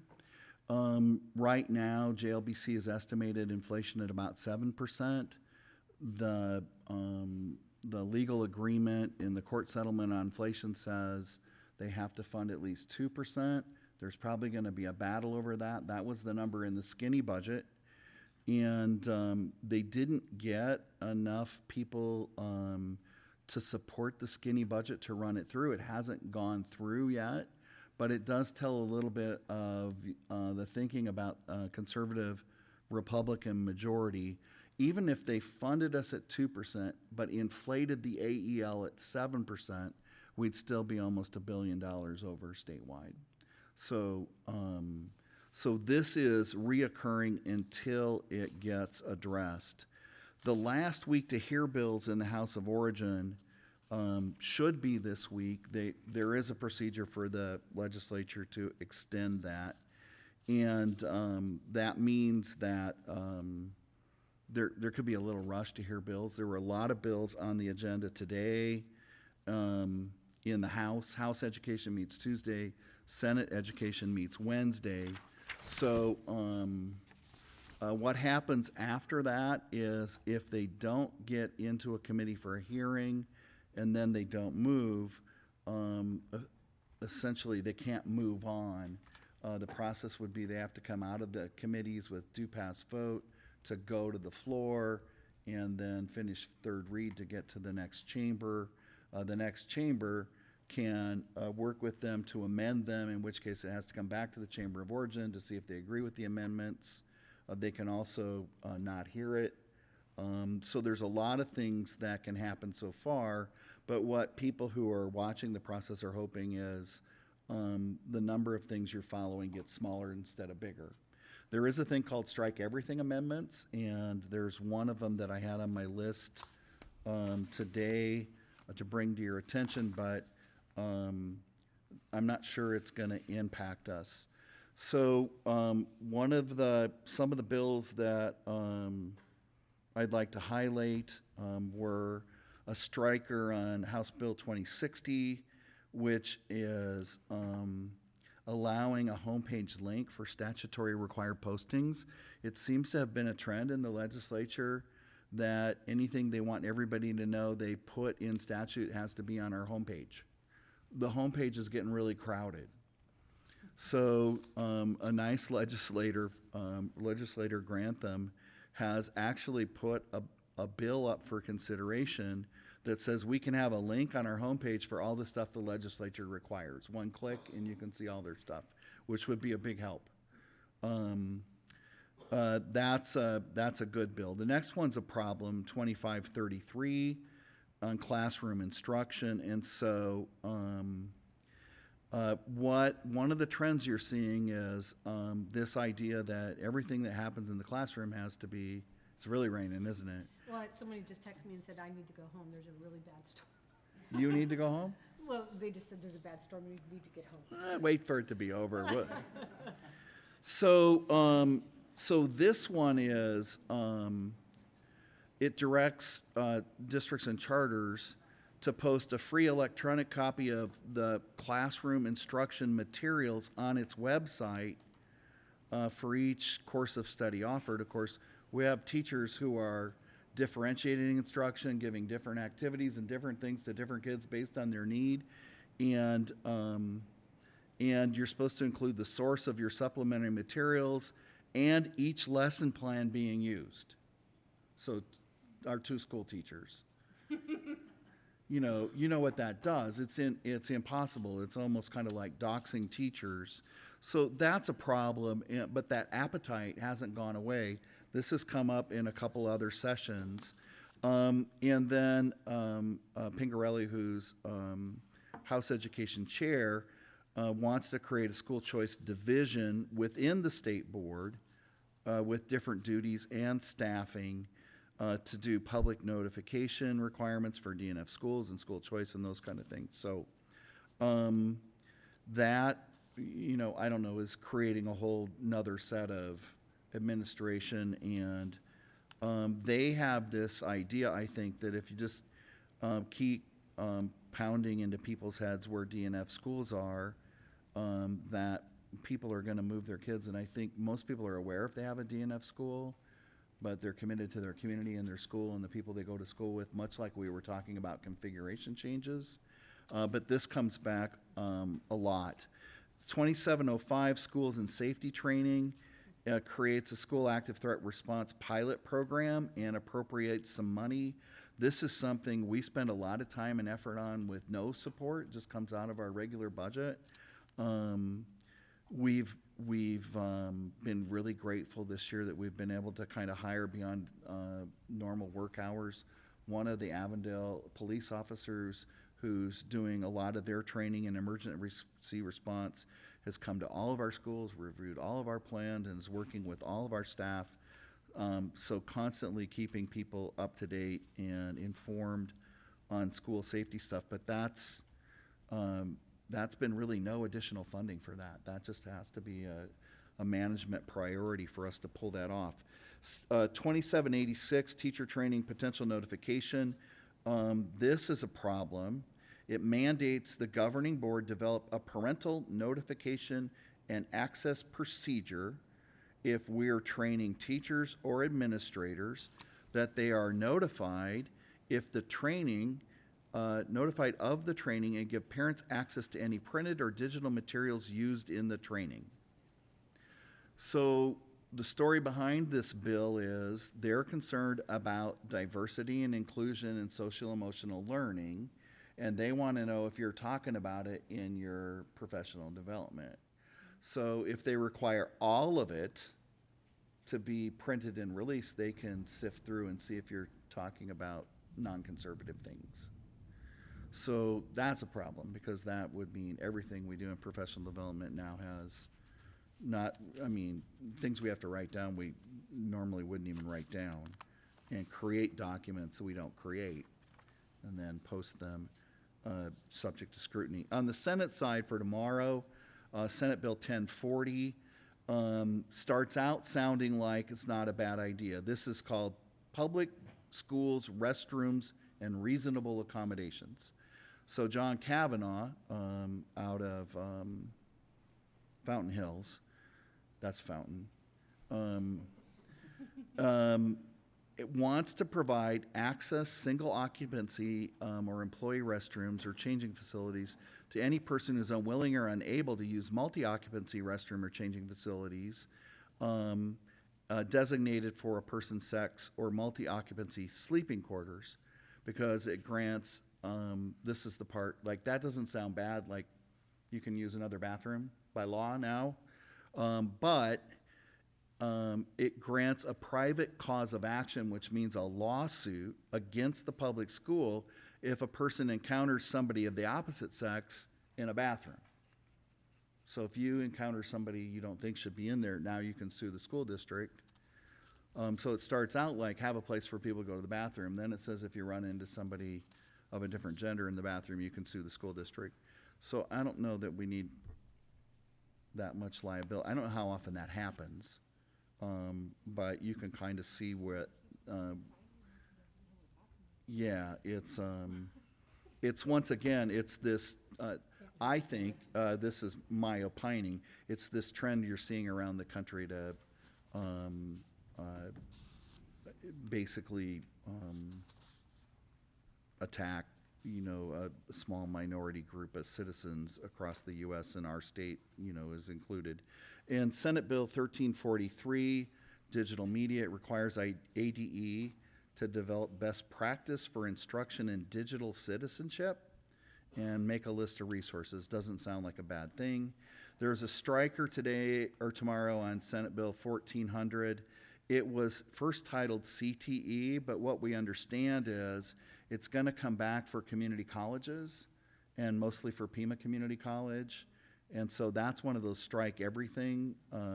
The problem, of course, is finding out on short notice the bill isn't what it used to be and what's going to be in it. And we were watching that just because you don't know what's going to be in it. Senate Bill 1410, violations of state law. This is a problem. It extends the scope of a member of the legislature requiring the Attorney General to investigate any official. There already is a law. If there's an allegation of wrongdoing, they can request an investigation. This requires the Attorney General to investigate. And the idea is it's any official action taken by the governing board of the district or charter, and then violating state law or constitution. Then the Attorney General has to notify the school district of the violation, and it goes on to say by certified mail. And then the school district charter fails to resolve it within 30 days. The Attorney General is required to withhold 10% of your money, and then that's classroom site fund money, but you can't reduce the teacher compensation that's paid out of the site fund money, even though that's a cash fund. That's a problem.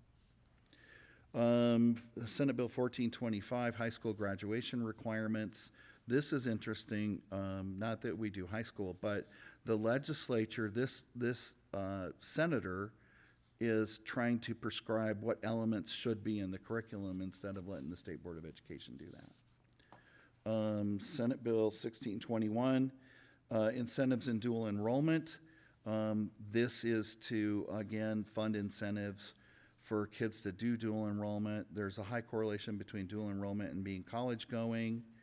And before it was just the, what's the other test the kids can take? AP tests. Those were incentivized under the last administration. More kids do dual enrollment. So it would have a broader reach. Ken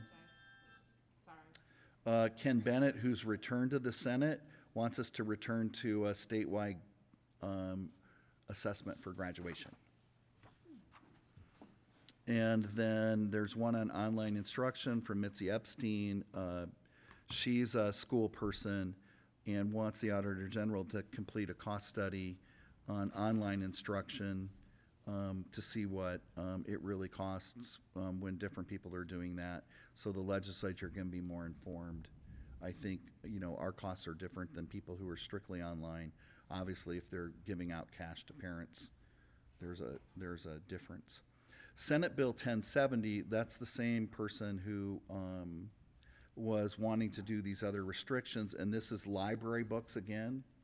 So right now, we make our library circulation titles accessible to the public through our view-only Destiny system. Anybody can look for any book they want. But this is that a parent who objects to a book can have that removed from the library if they find it to be lewd, promote gender fluidity, or even use gender pronouns called out specifically in the statute, grooming children or pedophilia, that actually now that complaint goes to the Department of Ed.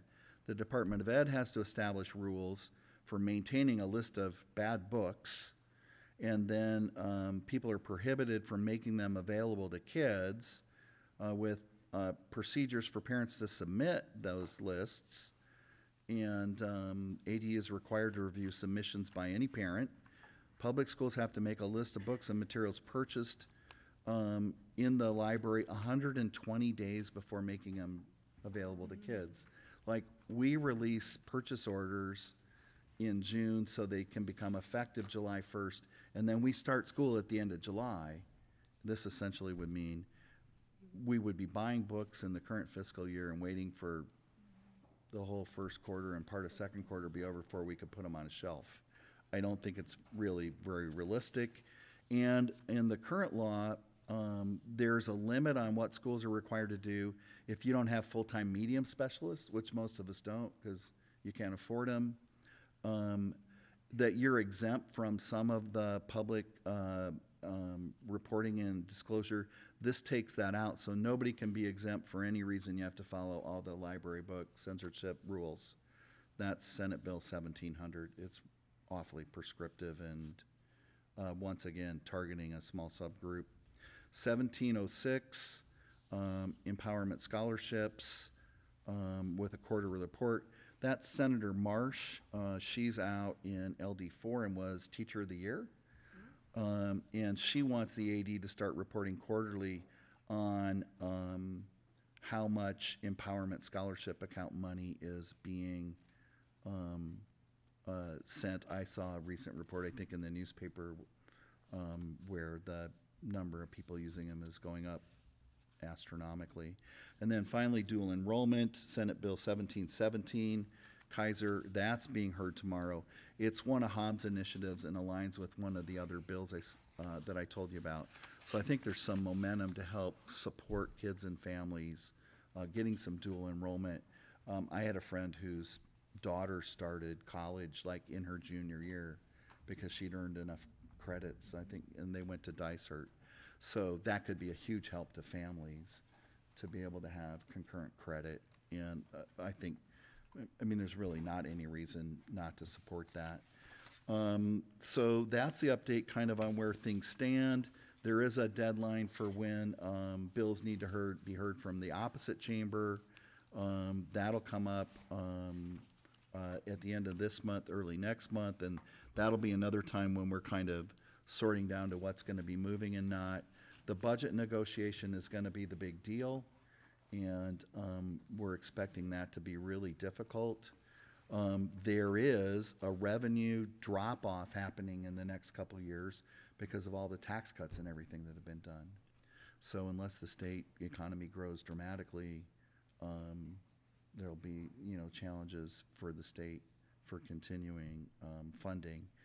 And JLBC's made some predictions that essentially the surplus revenue we have is gone in a couple years, and anticipating some belt tightening. So, we're watching a lot of that stuff, a lot of that, what we would characterize as culture war bills as they relate to schools. And then the punitive thing, which is adding more civil penalties for doing things they don't like.